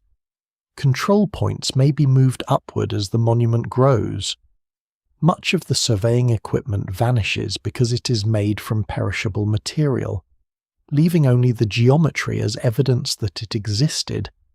The people responsible for this precision are not isolated intellectuals standing apart from manual labour. Surveying is woven into the rhythm of the site. A quarry crew needs dimensions before cutting. Haulers must know where a block is going. Masons require guidance for placement. Supervisors compare completed work with the plan. Scribes record quantities and progress. The line drawn by one specialist becomes the labour of hundreds. A lesser-known detail of pyramid construction is that accuracy often depends on redundancy, rather than brilliance. Measurements are taken again. Opposite sides are compared. Diagonals reveal whether a rectangle is truly square. Levels are checked at multiple points. A single reading can be wrong. A network of readings exposes the error. This is how practical engineering becomes reliable long before modern instruments, not by eliminating human fallibility, but by surrounding it with repetition. The Great Pyramid's precision has inspired claims of lost sciences, hidden codes, and knowledge far beyond what ancient Egyptians could have possessed. Such interpretations often begin with genuine admiration and then abandon the ordinary mechanisms that make accuracy possible. The surviving evidence points toward something more grounded and, in its own way, more impressive. Trained specialists use standardized units, simple instruments, astronomical observation, practical arithmetic, and relentless checking over many years. The surveyors do not reach the sky by guessing. They reduce the skyward ambition into lines that can be measured at ground level. Every face begins as a chord. Every corner begins as an intersection. Every future course is already implied in the relationship between rise and inward movement. Before the mountain exists, its shape is held temporarily in wood, fibre, numbers, shadows, and human memory. Only after this invisible pyramid has been established can the visible one begin. The lines are ready, but lines alone cannot move stone. The next challenge lies in the quarries, where limestone must be separated from bedrock, shaped into usable blocks, and drawn toward the measured square in quantities that transform geometry into mass. Once the surveyors have fixed the pyramid's invisible shape upon the ground, the work turns outward toward the sources of stone, timber, metal, rope, food, and water that will give that shape weight. The first stage of pyramid building does not begin at the base of the monument. It begins in the quarry, where the future structure still lies fused to the earth, before a block can be hauled, raised, or fitted into place. Workers must understand the natural bedding of limestone, identify cracks, cut channels around usable sections, and separate the stone without shattering it. The pyramid begins with the disciplined act of breaking a mountain into pieces. Much of the Great Pyramid's core limestone comes from the Giza plateau itself. This is one of the most important corrections to the popular image of every block being dragged across hundreds of kilometers of desert. A vast quarry lies south of the pyramid, close enough that stone could be moved over relatively short prepared routes. The proximity saves enormous labor. Local limestone does not need to travel by river or cross the entire plateau. It can be extracted near the construction site, roughly shaped, and hauled toward the growing structure. The Great Monument is therefore partly made from the ground on which it stands, a mountain assembled from a mountain taken apart nearby. The quarry floor preserves irregular cuts and trenches where teams work their way through the bedrock. Quarrymen begin by reading the stone. Natural layers determine where a block is likely to separate cleanly. Workers cut channels along the sides, using copper tools for softer material and hard stone pounders where greater force is required. They may drive wooden levers or wedges into weakened seams, gradually separating the underside. Experimental archaeology suggests that Old Kingdom techniques could remove limestone blocks with tools consistent with the archaeological record, though the exact sequence of every operation remains uncertain. Copper is useful, but it is not magical. It bends, dulls, and wears down. Chisels and cutting edges must be hammered back into shape and sharpened repeatedly. The presence of copper tools therefore implies another system behind the quarry miners extracting ore, smelters producing metal, smiths repairing blades, charcoal makers supplying fuel, and administrators directing valuable material where it is most needed. A chisel striking limestone represents a chain of work extending far beyond Giza. Harder stones require different treatment. Dolerite pounders, capable of battering tougher rock, can crush and bruise surfaces that copper alone cannot effectively cut. Sand and other abrasives assist sawing and drilling.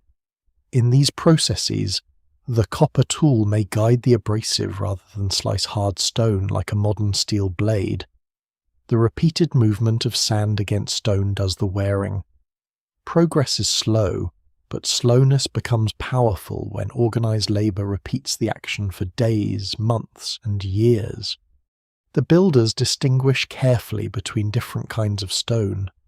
Local limestone is suitable for much of the core, where immense volume matters more than a flawless surface. Fine white limestone from Tura, on the eastern side of the Nile, is reserved for the outer casing and important architectural areas. Its tighter grain allows blocks to be dressed into smoother faces and closer joints. Granite from Aswan, far to the south, is used selectively in chambers, passages, portcullis systems, and other places where its strength or symbolic importance justifies the difficulty of transport.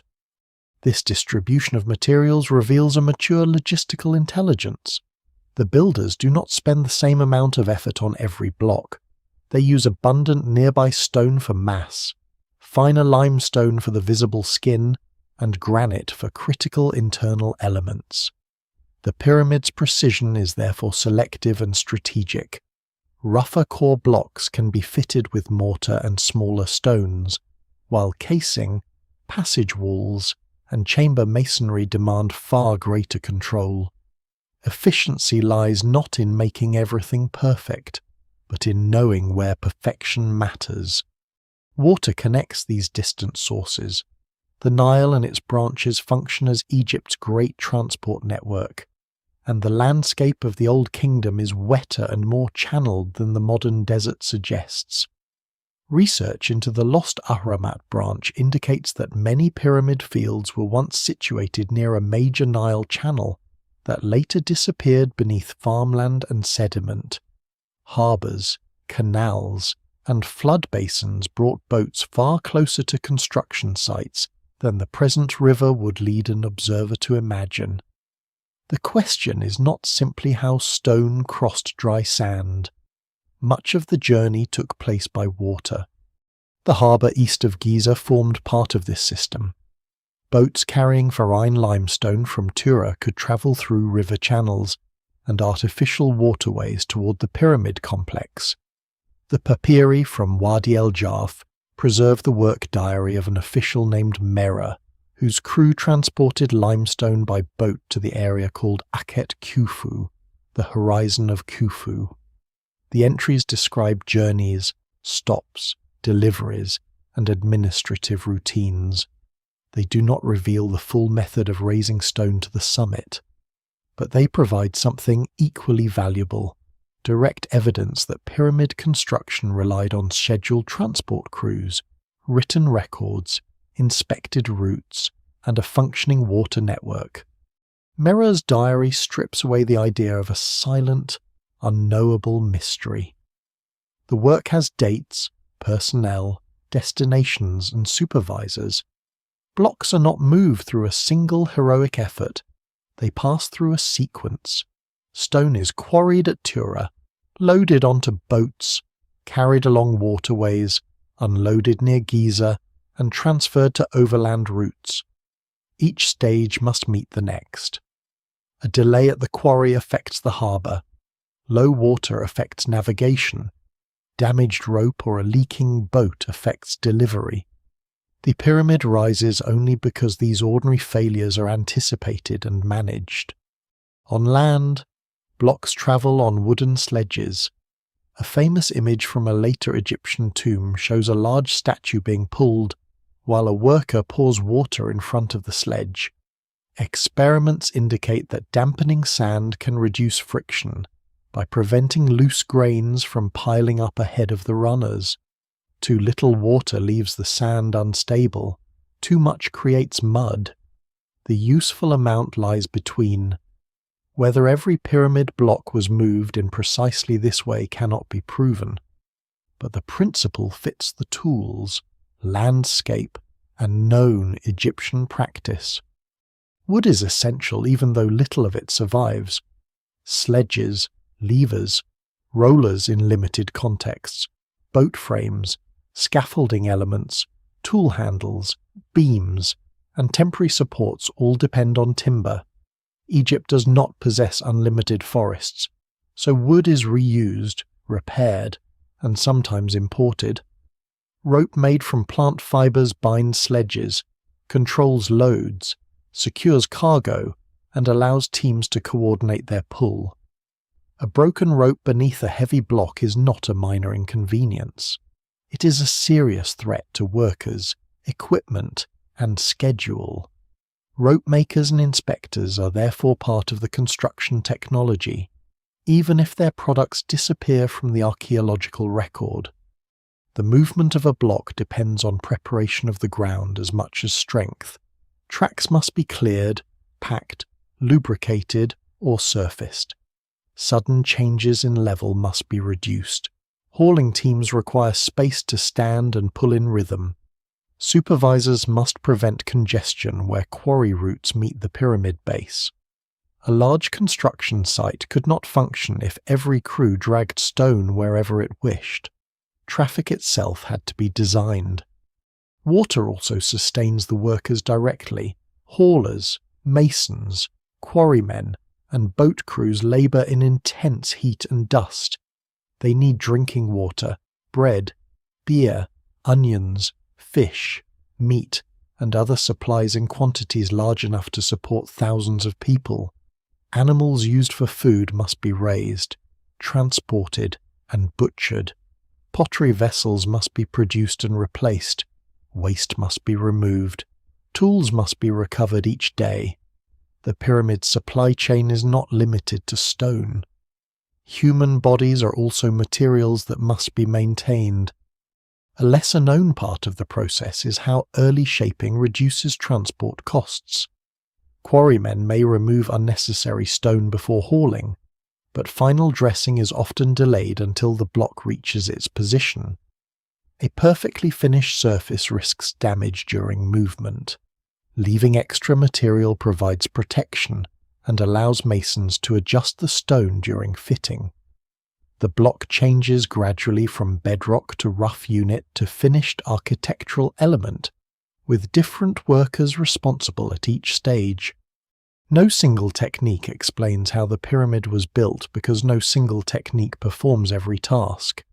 Copper cuts some materials, stone pounders crush others, sand abrades, water carries boats and reduces friction.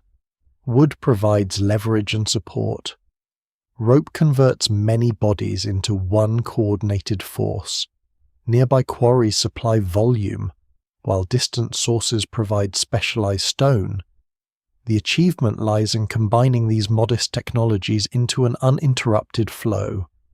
The builders reach the sky not by overcoming nature with one lost machine, but by working carefully with the properties of stone, water, sand, wood, metal, and human muscle. They know which material can bear weight, which can slide, which can bend, which can fracture, and which can be replaced. Their knowledge lives in hands as much as calculations. Yet materials do not organize themselves. Quarries can produce blocks, harbours can receive them, and sledges can carry them. But only a vast human system can make all these movements converge at the correct place and time. Behind the stone mountain stands another structure, less visible but equally complex, the community that feeds, houses, records, heals, and directs the people who build it. The pyramid builders do not appear at Giza each morning as an anonymous crowd emerging from the desert. They live within a carefully supplied human landscape of streets, galleries, workshops, kitchens, storage rooms, administrative buildings, animal pens, bakeries, and burial grounds. Southeast of the pyramids, the settlement now known as Het el Ghurab preserves part of this world. Its remains show that monument construction depended not on an undifferentiated mass of forced labour, but on a population divided by skill, rank, task, and responsibility. The stone mountain rises because another kind of structure surrounds it, an organized community capable of turning food, information, and human effort into continuous work. For generations, popular images presented the pyramids as the product of enslaved multitudes driven beneath the whip. Ancient Egypt certainly practiced forms of compulsory labor, social inequality, and servitude, and the lives of ordinary workers should not be romanticized. Yet the evidence from Giza does not match the simplest version of the slave myth. The builders include trained specialists, seasonal laborers, permanently attached crews, administrators, cooks, bakers, brewers, fishermen, herders, toolmakers, and transport workers. Some may have fulfilled labor obligations owed to the state. Others likely built careers around royal projects. Their experience mattered too much for the entire workforce to be treated as disposable. The settlement's layout reflects this organization. Long gallery buildings could house groups of workers in shared quarters. Larger residences and administrative spaces suggest supervisors or higher-ranking officials. Streets direct movement between storage, production, and living areas. Walls control access. Goods enter, are counted, redistributed, and consumed. The settlement is not simply a camp pitched beside the construction site. It is an operational base designed to support a complex institution. Bread production alone requires remarkable coordination. Grain arrives from estates, perhaps as taxation or royal revenue. It must be inspected, measured, stored, ground into flour, mixed, shaped, and baked in large quantities. Archaeologists have uncovered ovens, baking areas, grinding stones, pottery, and ash associated with this daily work. The bread may be dense, coarse, and occasionally contaminated by grit from stone grinding surfaces. It is not luxurious, but it provides the carbohydrates needed for sustained labor. Beer is equally important, though it should not be imagined simply as a recreational drink. Egyptian beer is often thick, nutritious, and lower in alcohol than many modern varieties. It supplies calories and makes grain easier to consume and store in another form. Brewing requires water, grain, vessels, fuel, timing, and people who understand fermentation. A failed batch affects more than comfort. It affects the energy available to entire crews. Animal bones from the workers' settlement include cattle, sheep, goats, pigs, fish, and birds. Their distribution suggests differences in status and diet. Some groups received better cuts of meat than others. Large cattle consumption points to substantial state provisioning, especially during intense phases of work or ceremonial occasions. Animals had to be raised in the countryside, driven or transported toward Giza, slaughtered, butchered, and distributed before the meat spoiled. The supply of one meal therefore connected herders, administrators, boat crews, butchers, cooks, and workers across a broad region. Food becomes an administrative language. Rations can reward skill, mark rank, maintain loyalty, and measure labor. A crew receiving bread, beer, meat, or oil is not merely being fed. It is being recorded within a system of obligation and return. Scribes track quantities entering and leaving storage. Seals secure containers and rooms. Labels identify deliveries. Officials compare what was expected with what arrived. The pyramid is built partly through calculations of appetite. Written administration also divides the workforce into named units. Marks and inscriptions associated with pyramid construction preserve crew identities connected to the king. These names may express loyalty, pride, or institutional belonging. A worker is part of a team with supervisors. responsibilities, and a place within a larger hierarchy. Group identity makes coordination easier. It may also turn exhausting labour into participation in a royal and sacred enterprise. The crews are probably organised into smaller divisions that can be assigned to particular phases, courses, transport routes, or stages of work. One group hauls stone from the quarry, another receives it at the base. Skilled masons adjust bedding surfaces and joints. Surveyors verify alignment. Lever teams shift blocks through their final short distances. Tool workers collect worn copper implements for repair. Scribes note progress and shortages. The exact organisation remains debated, but the surviving evidence strongly suggests controlled subdivisions rather than a chaotic mass. Seasonality may also shape the labour force. During the Nile inundation, fields are submerged and some agricultural work slows, making rural labour more available for state projects. This does not mean the pyramids are built only during the flood season.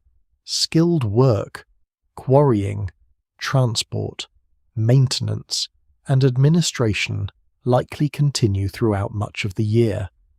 Seasonal recruits may strengthen the workforce during particular periods, while permanent specialists preserve continuity. The system combines temporary manpower with long-term expertise. Living close to the worksite exposes people to danger. Heavy blocks shift unexpectedly. Copper edges cut skin. Stone dust affects lungs and eyes. Repetitive hauling strains joints and muscles. Falls, fractures, and crushed limbs are possible wherever enormous weights are moved. Human remains from workers' cemeteries show evidence of hard physical lives, but also cases in which serious injuries healed.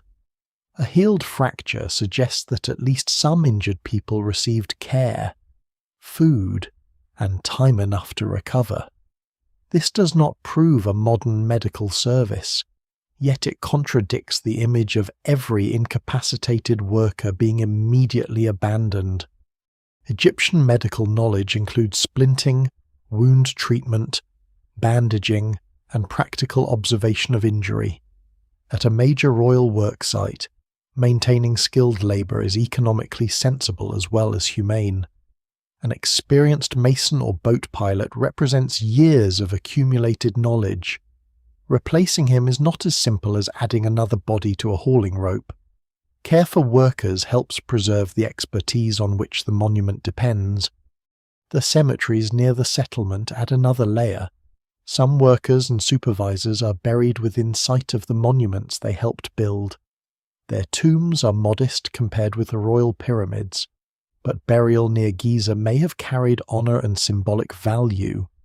The dead remain close to the king's eternal complex, embedded within the sacred landscape their labour created. These burials preserve individual bodies where written history often preserves only royal names. Daily life at Hayt el Ghurab is far less glamorous than the finished monument. Mornings begin with food preparation, tool distribution, and orders. Dust enters clothing and hair, pottery breaks, grain must be ground again, floors are swept, refuse accumulates, animals are butchered, and injuries require attention. Arguments, fatigue, and delay must have been as real as discipline and pride, though the archaeological record rarely preserves such moments. The pyramid is constructed through ordinary days repeated until they become extraordinary in number. A surprising amount of the builder's intelligence lies in reducing wasted motion. Workers are housed near the site because long daily travel consumes energy. Food is prepared at scale because thousands of separate meals would be inefficient. Tools are repaired centrally. Teams repeat familiar tasks rather than learning new ones each morning. Administrators create predictable flows of stone and supplies. The state does not make individual muscles stronger. It makes their effort arrive where it is useful. This is why no single genius machine or diagram can explain the pyramid. Imhotep, Royal officials, architects, and master builders may guide major decisions, but the knowledge required to complete the monument is spread across an entire society. The quarryman understands the bedrock, the boatman understands water, the rope maker understands fibre, the baker understands grain, the surveyor understands lines, the mason understands joints, the scribe understands quantities, the foreman understands people. The pyramid builders learned to reach the sky by learning how to keep thousands of ordinary needs from interrupting one another. A missing ration, damaged boat, broken chisel, inaccurate count, or sick crew could slow the work as surely as a structural crack. Their greatest machine was therefore not made from bronze or wood. It was the coordinated human system that allowed every specialized skill to arrive at the monument in the correct sequence. That system could bring a block to the base and provide the people needed to move it. The final ascent, however, remains less clearly preserved. Somewhere between the quarry road and the rising courses, the stones had to climb. The settlements reveal who performed the work and how they were sustained. The next mystery is the temporary architecture that vanished when the work was done: ramps, tracks, embankments, levers, and working platforms that once wrapped around the growing mountain. The temporary structures that carried stone upward have almost entirely disappeared. This is why the most visible monument in Egypt preserves so little of the machinery that created it. Ramps were dismantled, reused, buried beneath later debris, or consumed as building material. Wooden levers decayed, ropes frayed and vanished. Packed mud, limestone chips, gypsum, and sand returned to the ground from which they had been gathered. The pyramid remains, but the construction landscape around it has been stripped away, leaving the final mountain standing without the roads that once climbed its sides. This absence has encouraged the belief that no ordinary method could have raised the blocks. Yet missing evidence is not evidence of impossible technology. Temporary engineering is often less durable than the structure it serves. Modern cranes, scaffolds, access roads, and concrete forms also disappear after a building is completed. Future archaeologists studying only the finished tower might understand its materials while finding little of the machines that lifted them. At Giza, the same problem is magnified by more than 4,000 years of quarrying, erosion, rebuilding, burial, and human disturbance. Some form of ramp almost certainly played a major role. Egyptians used ramps in temples, tombs, quarries, and other construction settings. Remains of hauling roads and inclined structures survive at several sites. At the ancient quarry of Hatnub, a central ramp flanked by stairways and post holes shows how ropes attached around wooden posts could help teams haul heavy stone up a steep incline. The installation is not a preserved Great Pyramid ramp, and it belongs to a different place and period, but it demonstrates that Egyptian workers combined slopes, ropes, posts, and organized pulling in sophisticated ways. The simplest proposed arrangement for Giza is a straight ramp extending outward from one face of the pyramid. Such a structure would provide a broad, direct route for sledges. Workers could drag blocks upward while crews repaired the surface and maintained the slope. The method is easy to imagine during the lower stages. When the pyramid is broad and relatively low, it becomes less practical as the monument rises. To maintain a gentle slope all the way to the upper courses, a straight ramp would need to grow extremely long and contain an enormous volume of material. At some point, the ramp itself could approach the scale of another major monument. A steeper straight ramp would require less material but create greater hauling difficulty. Sledges would become harder to control, ropes would carry more strain. Workers would need secure footing and additional systems to prevent a block from sliding backward. This does not make a steep ramp impossible, but it increases the importance of anchor points, side ropes, lever teams, and carefully prepared surfaces. The choice is never simply ramp or no ramp. It is a balance between slope, length, material, labour, and the weight of the loads. Another possibility is a series of zigzag ramps climbing one face. These would reduce the enormous length of a single straight structure and could be extended as construction rows. Yet turns create their own problems. A large block on a wooden sledge does not easily pivot around a narrow corner. Workers would need broad platforms where the load could be shifted, levered, or redirected. Such ramps might serve smaller stones better than the heaviest chamber elements. Spiral ramps wrapping around the outside of the pyramid have also been proposed. They would keep the access route close to the structure and require less outward extension across the plateau. However, an external spiral could obstruct the corners and faces that surveyors needed to check. Maintaining geometric accuracy would become more difficult if much of the monument remained hidden behind ramp material. The ramp would also need stable support as it climbed around increasingly narrow courses. Some modern proposals therefore combine several methods. A broad straight or gently sloping ramp may have served the lowest levels, where most of the pyramid's volume was placed. Smaller side ramps, zigzags, temporary embankments, or lever systems could then have taken over as the building rose. This mixed approach fits the changing geometry of the monument. The lower portion contains vastly more stone than the summit.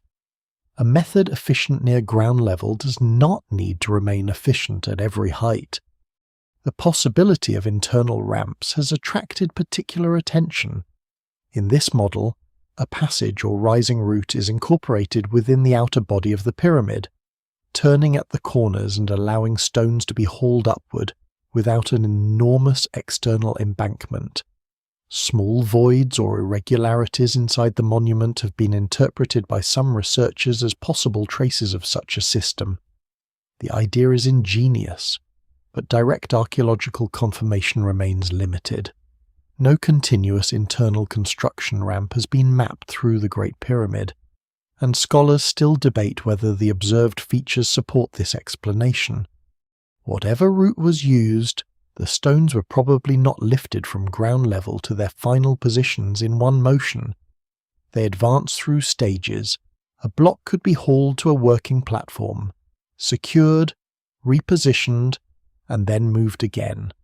Wooden levers allowed crews to raise one edge by a small amount, insert packing beneath it, and repeat the process. Short vertical gains seem unimpressive until multiplied across thousands of operations. Near the summit, where blocks were generally smaller and the horizontal distance was reduced, levering may have become increasingly useful. The final placement of a stone required more precision than its journey upward. The block had to be eased into a prepared bed without damaging neighbouring masonry. Levers shifted it by small increments.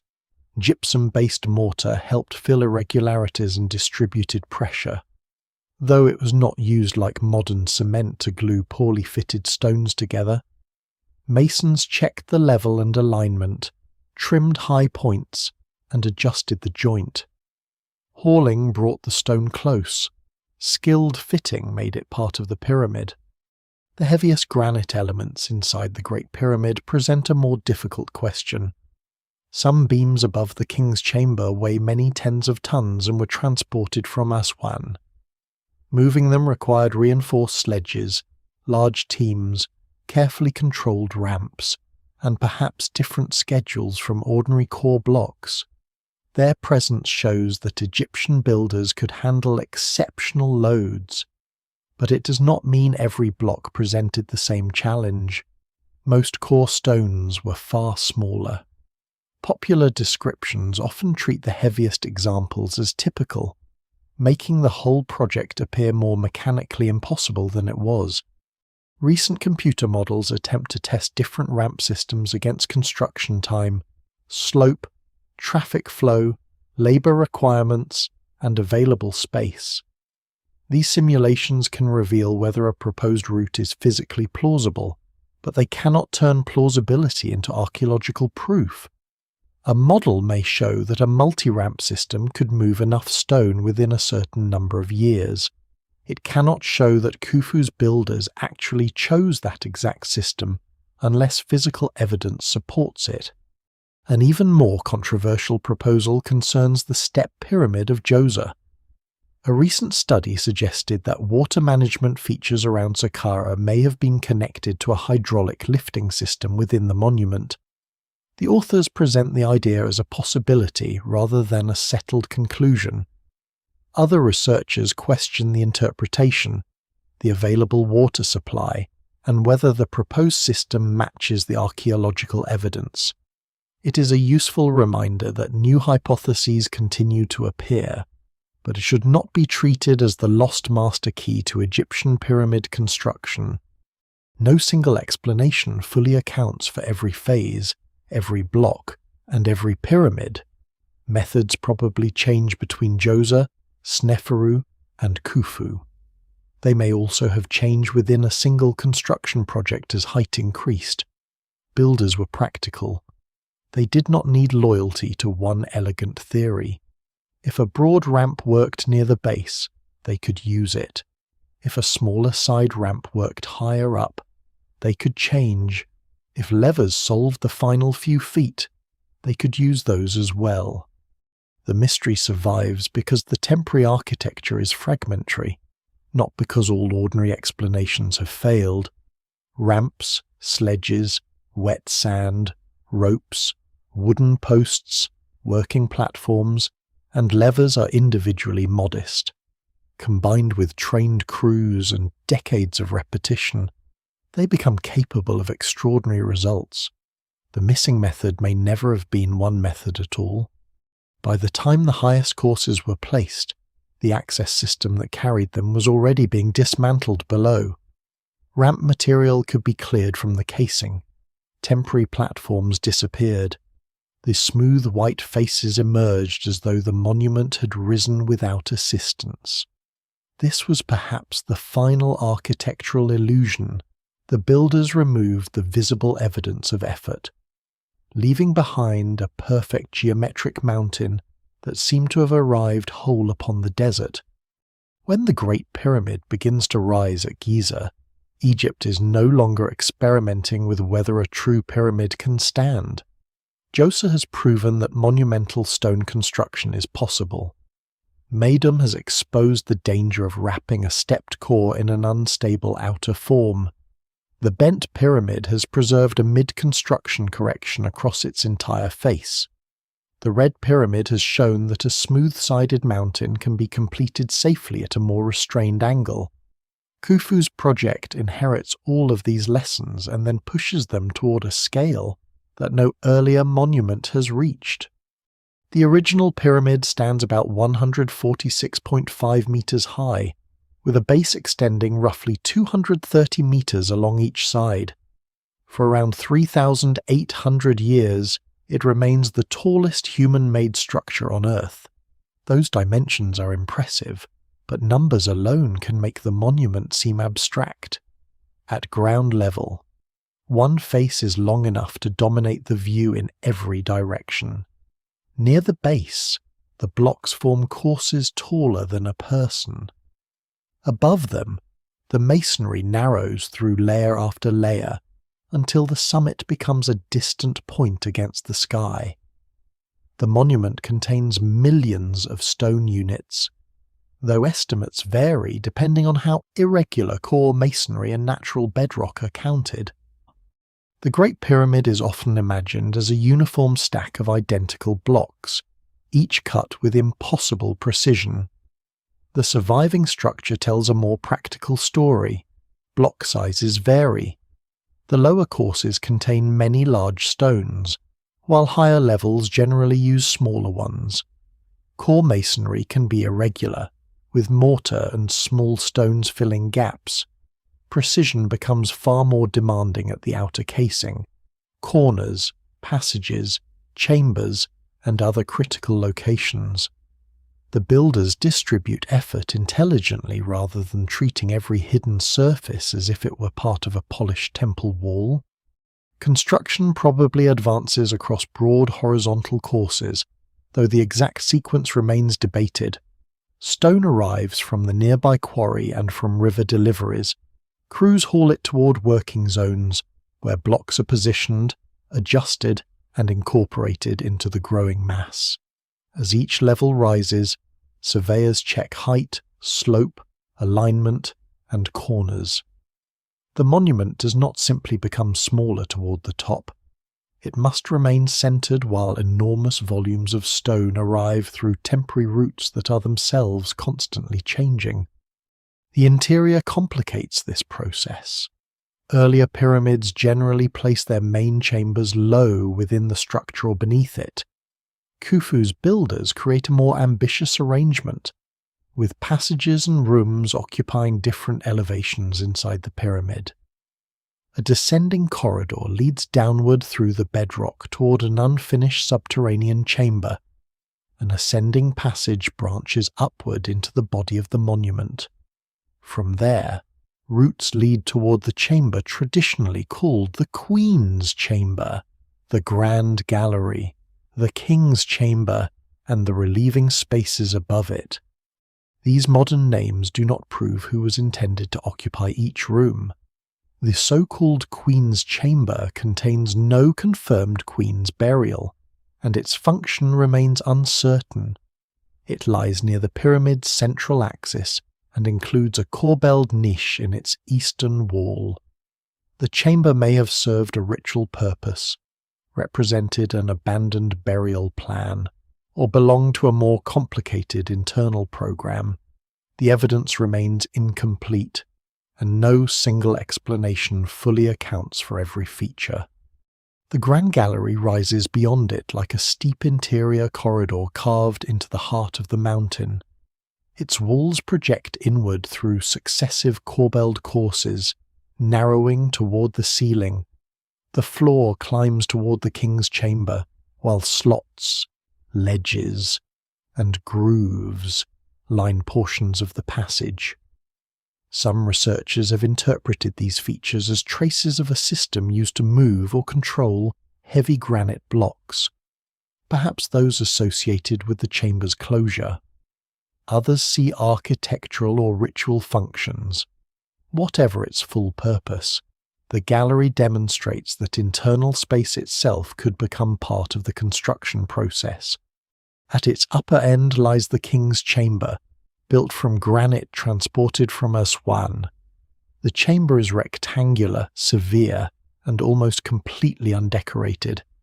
A granite sarcophagus remains inside, too large to have passed through some of the finished approach spaces in its present form, suggesting it was placed during construction before the surrounding architecture was completed. This is a quiet but powerful clue. The builders had to plan not only where the chamber would be, but an each object and block had to enter before later masonry closed the route. Above the chamber, 5 narrow spaces separate layers of massive granite beams. The highest is roofed by sloping limestone blocks that redirect weight away from the room below. These spaces are commonly called relieving chambers because they appear to help manage the immense pressure of the pyramid. Their precise structural role continues to be studied, but they clearly form part of a deliberate system rather than accidental voids. Some granite beams show cracks, reminding us that the structure did not escape stress simply because it survived. Recent non-destructive surveys allow researchers to examine parts of this masonry without cutting into it. Ultrasonic methods can reveal internal reflections, joints, block thicknesses, and possible hidden irregularities behind visible surfaces. X-ray fluorescence and related techniques can distinguish materials and identify salts, surface changes, and traces of deterioration. These studies do not suddenly reveal a complete construction manual. They allow the stone to answer smaller questions with increasing precision. The pyramid also contains narrow channels traditionally called air shafts, though their original purpose remains debated. Two extend from the king's chamber toward the exterior. Two others begin in the queen's chamber but do not open directly outside. Their orientations have encouraged astronomical interpretations, including proposed connections with particular stars or regions of the sky. Such ideas remain contested. The channels may have held ritual meaning, served construction needs, supported ventilation at certain stages, or combined several purposes. The North Face corridor, identified through the Scan Pyramids project and confirmed through multiple non-destructive techniques, adds another unresolved space to the structure. Located behind the northern face above the original entrance area, the corridor may have been designed to redistribute weight, protect an undiscovered feature, or reflect a construction adjustment. It should not be described as proof of a hidden treasure chamber. Its significance lies in showing that major internal features can remain concealed even in the world's most studied pyramid. Khufu's builders also face the problem of closing and protecting the monument. Granite blocks appear to have sealed parts of the ascending passage. Entrances were concealed beneath casing. Internal routes may have been blocked after the burial ceremonies. Yet the pyramid was entered and disturbed in antiquity. Like earlier tombs, it fails to provide perfect security. Its extraordinary mass protects some spaces while attracting generations of searchers determined to penetrate them. The completed monument was visually different from the structure seen today. Fine white Tura limestone covered its faces, creating smooth plains that reflected sunlight. A summit stone, perhaps covered in a bright material, may have completed the form, though no original pyramidion survives. Temples stood on the eastern side. A causeway descended toward a valley complex and harbour connected to the waterways below. Subsidiary pyramids, boat pits, cemeteries, workshops, and administrative areas surrounded the main structure. The Great Pyramid was the centre of a functioning sacred landscape, not a lonely object placed in empty sand. Its durability has also drawn modern structural study. A broad base, low centre of gravity, symmetrical geometry, strong limestone foundation, and decreasing mass toward the summit all help distribute stress. Internal spaces and changes in masonry may further affect how vibrations move through the structure. Recent research has examined its response to environmental motion and earthquakes, but caution is essential.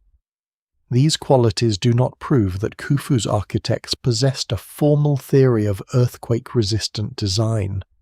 They may reflect principles learned through generations of building, observing cracks, choosing firm foundations, and understanding how broad, tapered forms behave. This distinction matters. The Great Pyramid is sophisticated without requiring its builders to think like modern engineers using modern terminology. They understand stone through experience, measurement, and repeated construction. Their knowledge may be practical rather than theoretical, distributed among specialists rather than contained in one written plan. What survives is the result of that knowledge, not a complete explanation of how it was communicated. The Great Pyramid therefore remains mysterious in a precise sense. Its builders are known, its cultural purpose is understood broadly, its quarries, workers, transport systems, measurements, and many tools are archaeologically visible. Yet the exact construction sequence, the full ramp arrangement, the intended meaning of every chamber, and the reasons behind certain hidden spaces remain unresolved. It is not a mystery because nothing is known. It is a mystery because an enormous collective skill has survived more completely in stone than in words. Khufu's mountain stands at the point where generations of ordinary methods surveying, hauling, cutting, feeding, recording, correcting, and fitting become almost impossible to comprehend as a whole. The Great Pyramid does not stand alone for long. Across the Giza plateau, another royal mountain rises beside it, and then another, smaller but still immense. Khafra and Menkaure inherit not only the ambition of Khufu, but the landscape already transformed by his project. By the end of the 4th dynasty, Giza is no longer a single construction site. It is a vast ceremonial world of pyramids, temples, causeways, subsidiary tombs, boat pits, quarries, harbours, workers' settlements, administrative spaces, and processional routes. The 3 Great Pyramids dominate the horizon, but they are only the most visible parts of a system designed to connect kingship, death, river, desert, and sky. Khafra's pyramid appears, from many viewpoints, to be the tallest of the 3. It is not. Its summit is lower than Khufu's original peak, but it stands on slightly higher ground and rises at a somewhat steeper angle, creating the illusion of greater height. This visual effect reveals how carefully the builders used the plateau itself. Monumental architecture does not begin with stone alone. It begins with selecting ground, controlling sight lines, and understanding how a structure will appear from the valley below. Much of the upper casing remains on Khafra's pyramid, preserving a small portion of the smooth outer surface that once covered all 3 major monuments. The pale limestone clings near the summit like a surviving fragment of skin. Beneath it, the exposed core reveals larger, rougher blocks. The contrast shows how dramatically casing transformed the finished form. What appears today as a staircase of weathered masonry was once a continuous plane reflecting light across the plateau. Khafra's internal design is less elaborate than Khufu's. His burial chamber lies lower, cut partly into the bedrock beneath the pyramid. Passages descend from entrances on the north side.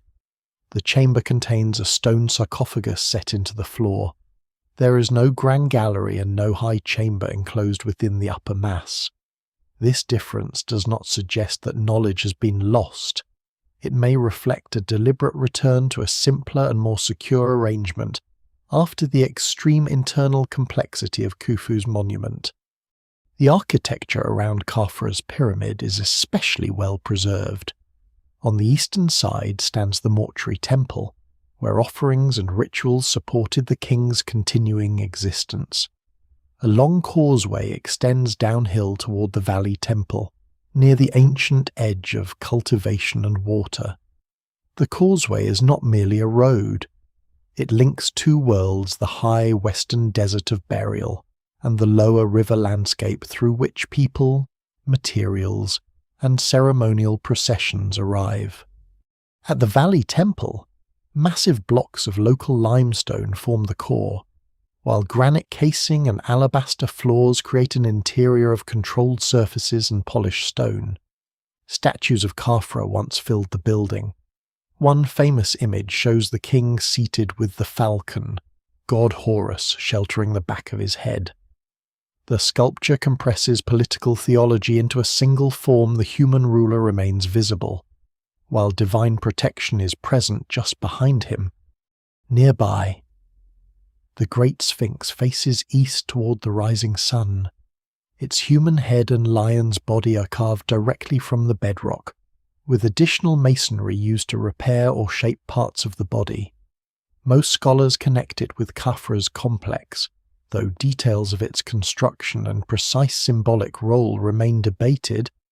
It may represent the king as a guardian, a solar figure, or a combination of royal and divine power. What survives in the record suggests that it was conceived as part of the sacred landscape, rather than as an isolated colossal statue. The Sphinx also reveals how quarrying and architecture could be linked. The hollow created by removing stone around its body forms an enclosure, while blocks extracted from the area may have been used in nearby temples. The act of carving the guardian and supplying construction material may have belonged to the same operation. Landscape, sculpture, and building emerge together. Menkaur's pyramid rises to the southwest, much smaller than those of Khufu and Khafra, but still monumental by almost any other standard. Its reduced scale has encouraged theories about economic decline, shortened reigns, changing religious priorities, or the increasing cost of maintaining enormous royal projects. No single explanation fully accounts for the change. Menkaur may simply have chosen a different balance between pyramid size and the complexity of surrounding temples. The lower courses of his pyramid were cased in granite, while upper sections were intended to receive fine limestone. Some granite blocks remain rough and unfinished, preserving evidence of interrupted or hurried work. Tool marks and partially dressed surfaces show that casing could be shaped after placement. The monument does not always present a clean division between quarrying, transport, and finishing. Stone continues to change even after it reaches the pyramid.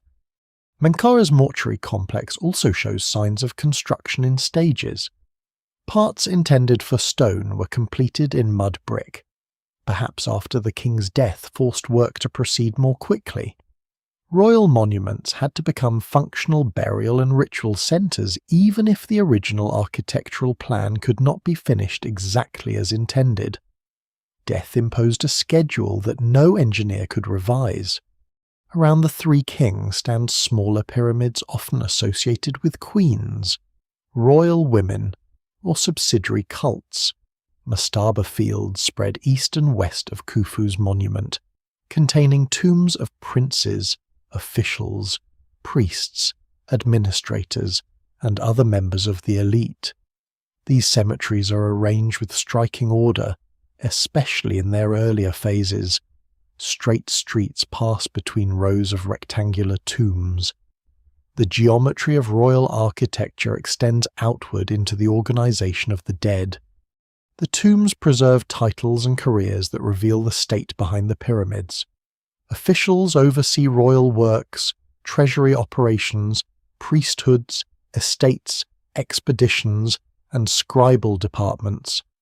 Their presence near the king is both a reward and a declaration of continued service. Giza becomes an eternal court. The living hierarchy of the fourth dynasty is reproduced across the desert in stone. Boat pits add another layer of meaning. Near Khufu's pyramid, long trenches held full-sized wooden vessels, including the carefully dismantled boat later reconstructed from hundreds of pieces. Whether these ships were used in the king's funeral, intended for solar travel, or served several symbolic functions remains debated. Their placement connects the pyramid to movement across water and sky. The king's journey after death may be imagined not only as an ascent but as a voyage. Below the plateau, harbours and canals connect the sacred landscape to the Nile system. Stone, food, timber, officials, priests, and work crews arrive through these waterways. The valley temples stand near the zone where river travel gives way to formal processional movement. A body brought by boat could pass from water to temple, then ascend the causeway toward the mortuary complex and pyramid. Logistics and ritual occupy the same route. This overlap is essential. The harbour is practical because it receives supplies, but it is also ceremonial because it becomes an entrance into the king's eternal domain. The causeway carries stone during construction and processions after completion. The workers' settlement supports labour while the site is active. Yet the temples and priesthoods remain after the building crews depart. Temporary and permanent worlds are layered over one another. The arrangement of the three pyramids has inspired many astronomical interpretations. Their orientation toward the cardinal directions is clear, and the relationship between royal burial, solar worship, and the northern stars is deeply rooted in Egyptian religion. Some popular theories claim the pyramids reproduce specific star patterns with exact intentionality. Such proposals remain disputed and often rely on selective alignments. The strongest evidence lies not in a hidden celestial code, but in the consistent effort to place royal monuments within an ordered cosmos of east and west, sunrise and sunset, river and desert, imperishable stars and solar renewal. Giza is therefore not merely a collection of tombs, it is a model of how the Egyptian state imagines continuity. The king moves from valley to desert, from temple to pyramid, from human rule to divine eternity. Officials remain nearby, boats wait in silence, causeways preserve direction, temples maintain offerings. The pyramids rise above all of it as fixed points in a landscape designed to outlast the rains that created it. By the time Menkaur's monument is completed, the experiment that began with low mastabas has transformed an entire plateau. Egypt has learned not only how to build a pyramid, but how to build a world around one. Yet such worlds are costly. They demand stone, food, transport, priests, estates, and generations of maintenance. The age of the largest pyramids cannot continue forever, and the very success of Giza begins to expose the limits of sustaining monuments on this scale. The age of the largest pyramids does not end because Egyptian builders suddenly forget how to raise stone. It fades because the conditions that produced Giza begin to change. The techniques remain. Surveyors still measure foundations. Quarrymen still cut limestone. Sledges still move blocks. Priests still serve royal cults, and kings still imagine their deaths within a sacred landscape. Yet after the Fourth Dynasty, the balance between royal ambition, available resources, political authority, religious priorities, and time shifts. Pyramids continue to rise for centuries, but they are generally smaller, more economical, and less durable than the immense stone mountains of Khufu and Khafra. This change can be seen soon after Menkaur. The exact history of his successor Shepseskaf remains partly uncertain, but his principal monument at South Saqqara is not a pyramid. It is a massive mastaba-like tomb known today as the Mastabat al-Firaun. Its rectangular form appears almost like a return to the architecture from which the pyramid tradition began. The decision may reflect a shortened reign, practical urgency, religious preference, political symbolism, or some combination of these factors. No single explanation fully accounts for it. Yet the monument demonstrates that even at the end of the Fourth Dynasty, the smooth-sided pyramid is not an unavoidable royal choice. Later kings returned to pyramid building, especially at Saqqara and Abu Sir, but they do so under different conditions. Their monuments may remain visually impressive, particularly when newly cased in fine limestone, yet their internal construction often relies more heavily on small stones, rubble fill, mud brick, and less carefully fitted core masonry. This allows a pyramid to be completed with fewer resources and less time. It also makes the structure more vulnerable once the casing is removed. The casing is critical. A finished pyramid presents a smooth, protective outer shell that helps bind and shield the material beneath. When later generations strip this valuable limestone for new buildings, the rougher core becomes exposed to rain, wind, shifting debris, earthquakes, and human quarrying. A monument that once appeared geometrically complete can collapse into a low mound far more quickly than the massive cores at Giza. The ruined appearance of many later pyramids therefore does not necessarily mean their builders were incapable. It often reflects a different construction strategy combined with centuries of stone removal. Royal resources are also being distributed more widely. Giza's Great Pyramids consumed enormous quantities of material and labour, but a king's burial complex required more than the pyramid itself. Temples had to be built, decorated, staffed, and supplied. Agricultural estates were assigned to maintain offerings after the king's death. Priests, administrators, and workers depended on these endowments. Each royal cult became an institution that could continue drawing resources long after construction ended. As the number of dead kings increased, so did the number of royal cults that required support. The state was not maintaining one eternal monument, but accumulating obligations to generations of rulers, estates, fields, livestock, storage facilities, and personnel were tied to funerary foundations. This created a growing economic burden. Building another pyramid on the scale of Khufu's while supporting those already established may have offered diminishing political value. At the same time, religious emphasis develops in ways that reshape royal architecture. Solar worship becomes increasingly prominent during the 5th dynasty.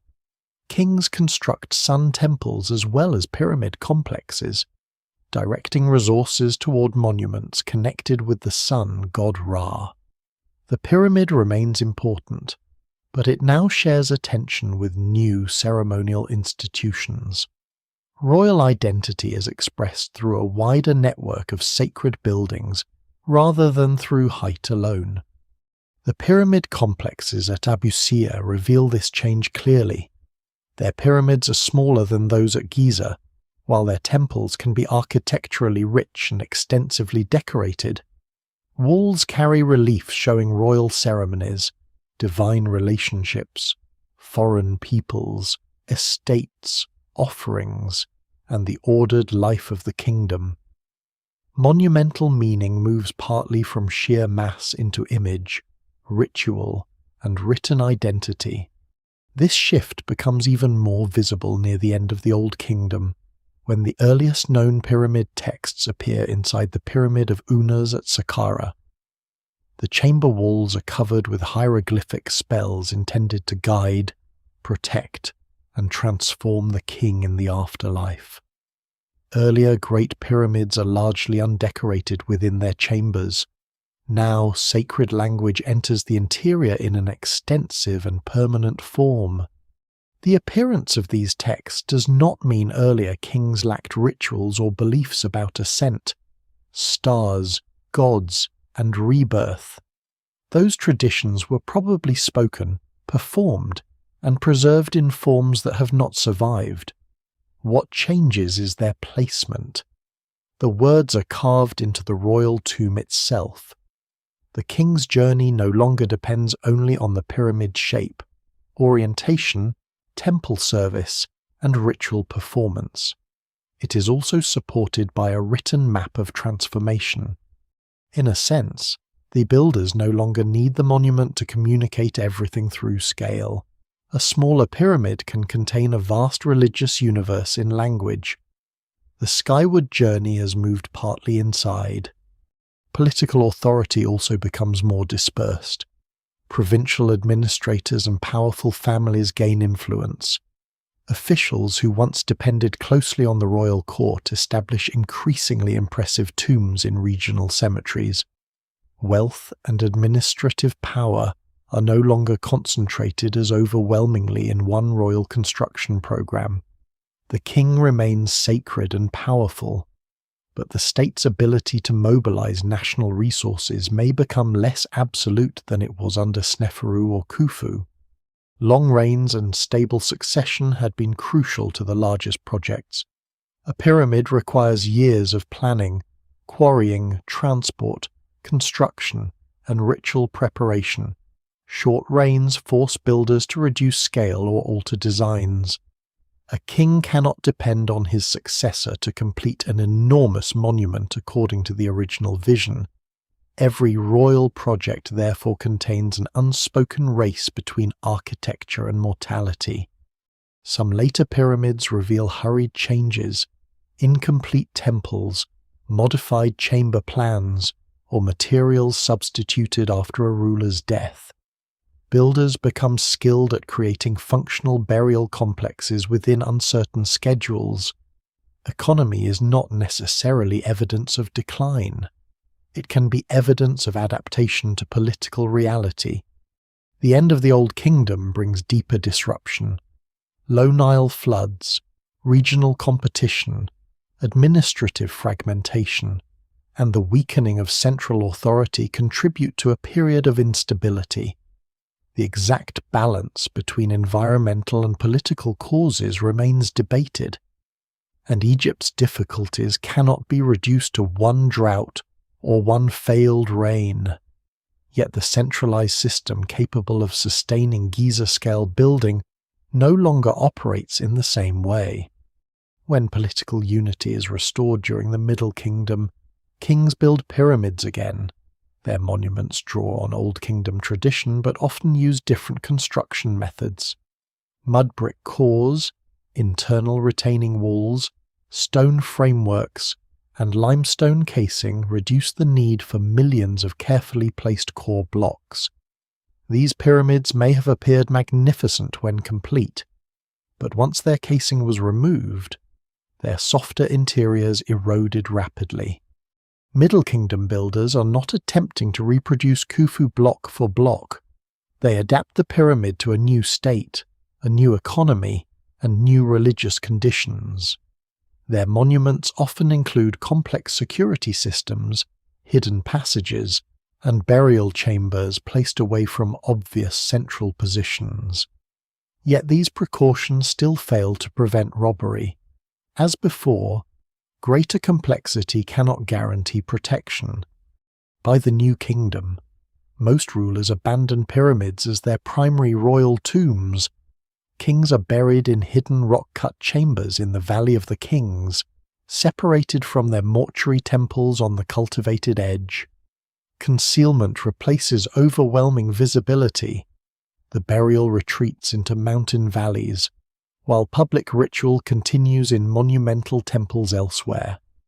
Even this separation cannot defeat tomb robbers, but it reflects a profound change in strategy.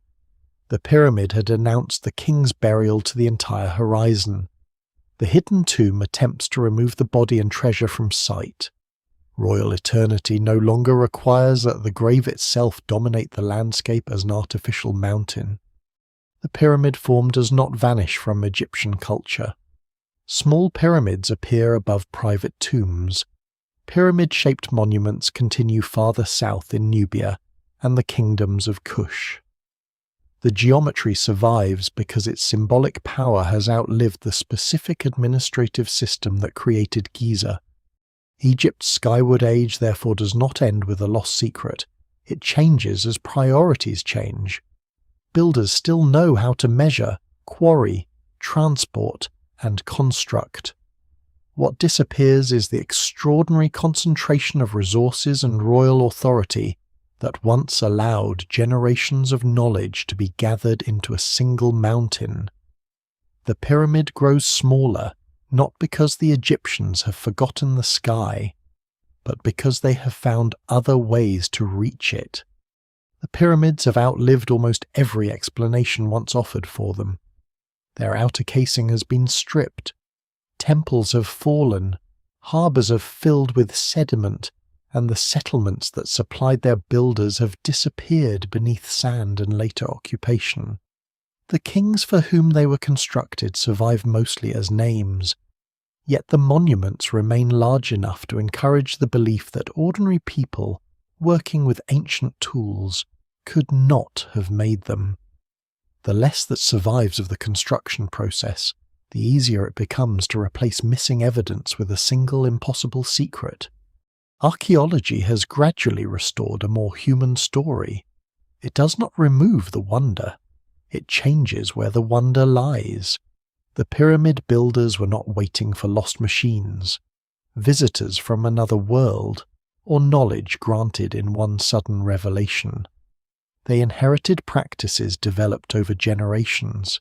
They measured land because the Nile repeatedly erased boundaries. They organized grain because cities, temples, officials, and work crews had to eat.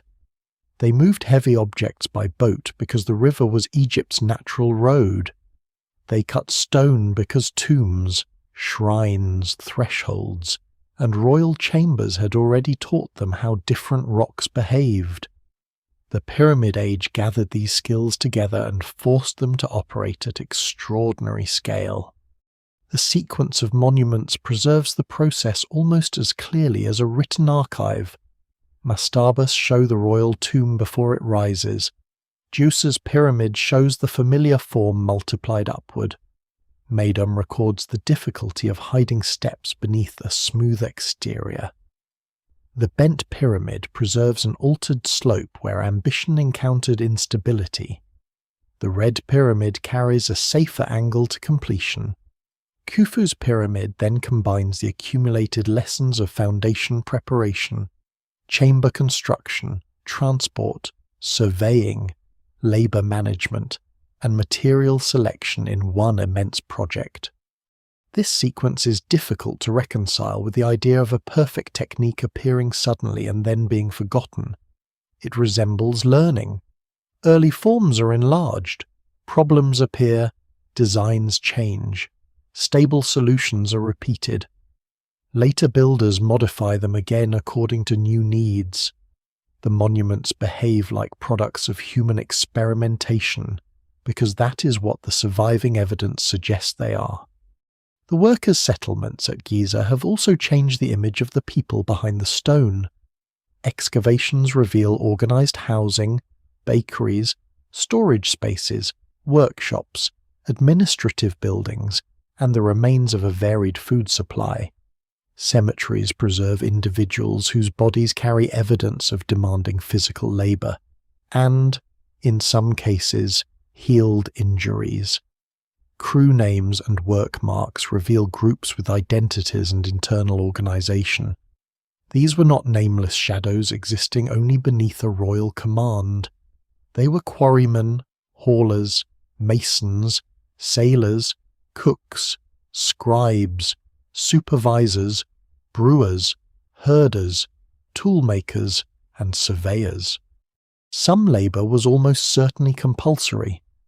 The Egyptian state expected service, taxes, and agricultural production from its population, and social rank shaped every person's experience.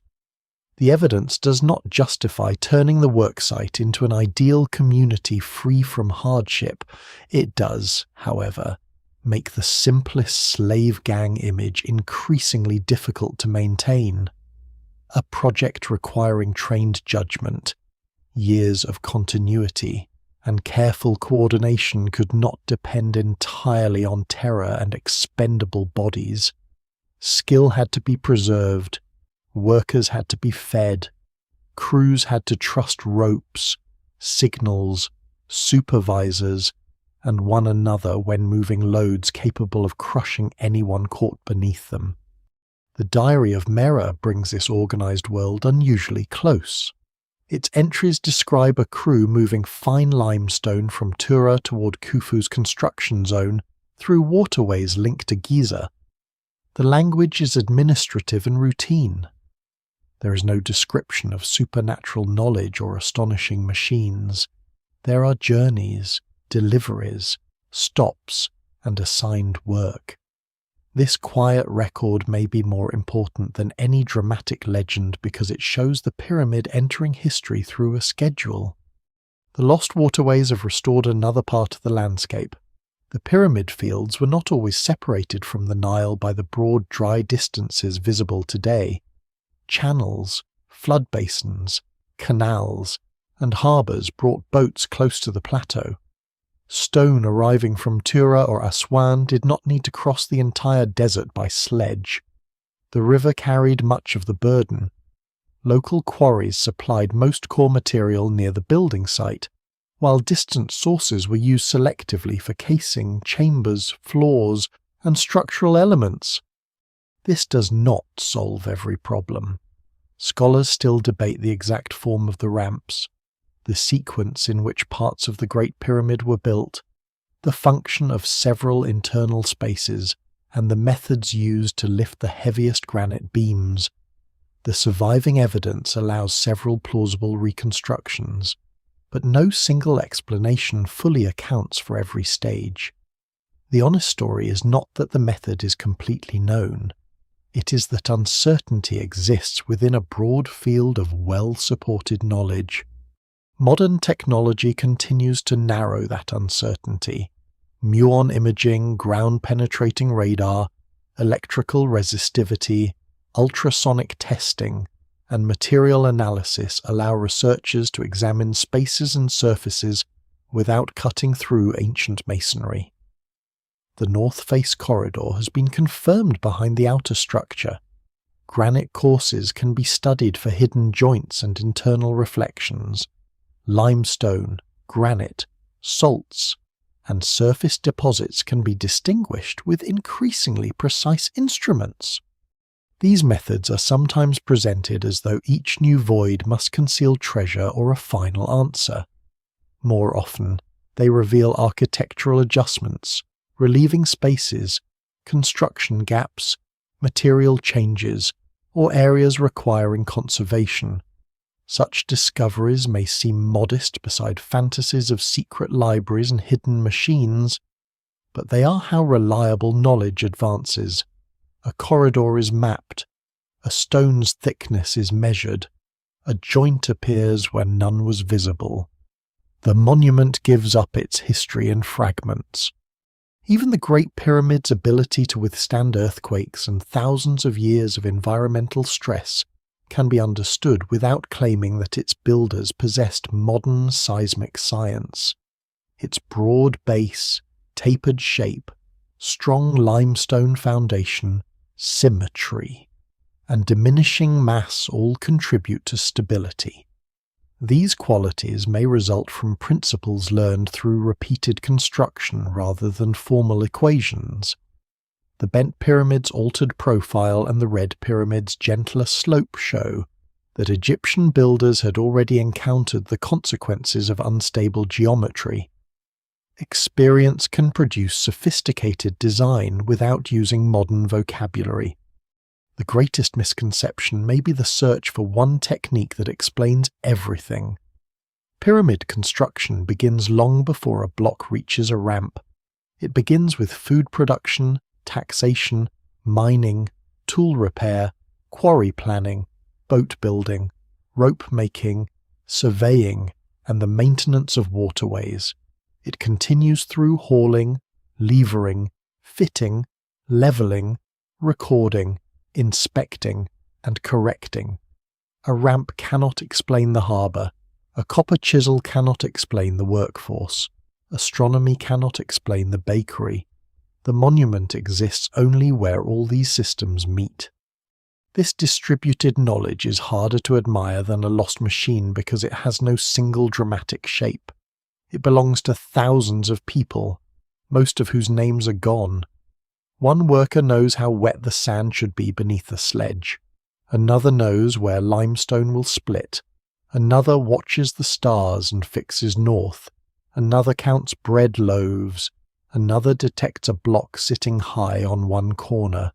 None can build the pyramid alone. Together, their ordinary expertise becomes almost incomprehensible in scale. The pyramids were not born from one impossible secret.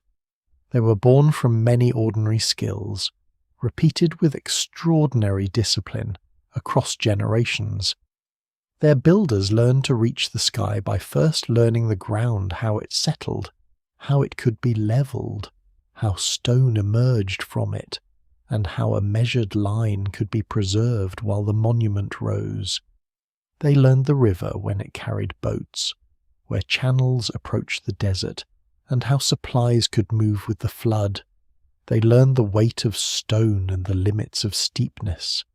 They learned that failure could be corrected, that a changed angle was better than a collapsed monument, and that knowledge survived when crews carried it from one king's project to the next.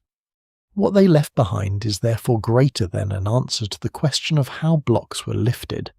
They left a record of cumulative intelligence. The pyramids show what happens when memory becomes institutional, when practical skills are supported by administration, and when a society is willing to repeat a difficult action until the result changes the horizon. Long after the last casing stone was placed, the worksite grew quiet. The hauling tracks faded, ropes were carried away or abandoned, boats returned to the river, bakers no longer prepared rations for crews gathering beneath the plateau, and quarry faces that had echoed with stone tools filled slowly with debris. The temporary world withdrew, leaving the mountains behind. The people who built them returned to villages, workshops, farms, harbours, and other royal projects. Their names were rarely carved where later visitors could see them. Most passed into the same silence that holds nearly everyone who lived in the ancient world.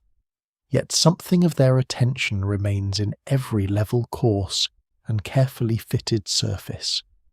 The monument preserves not their voices, but the consequences of their decisions. Across thousands of years, the Nile shifted away. White casing vanished into later cities. Earthquakes moved through the plateau.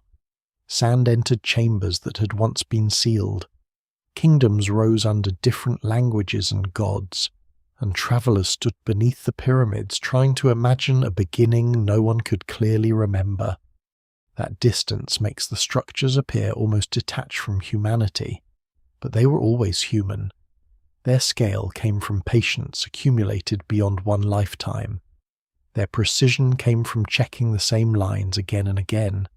Their endurance came partly from knowledge, partly from material, and partly from the simple fortune that some things survive while others disappear.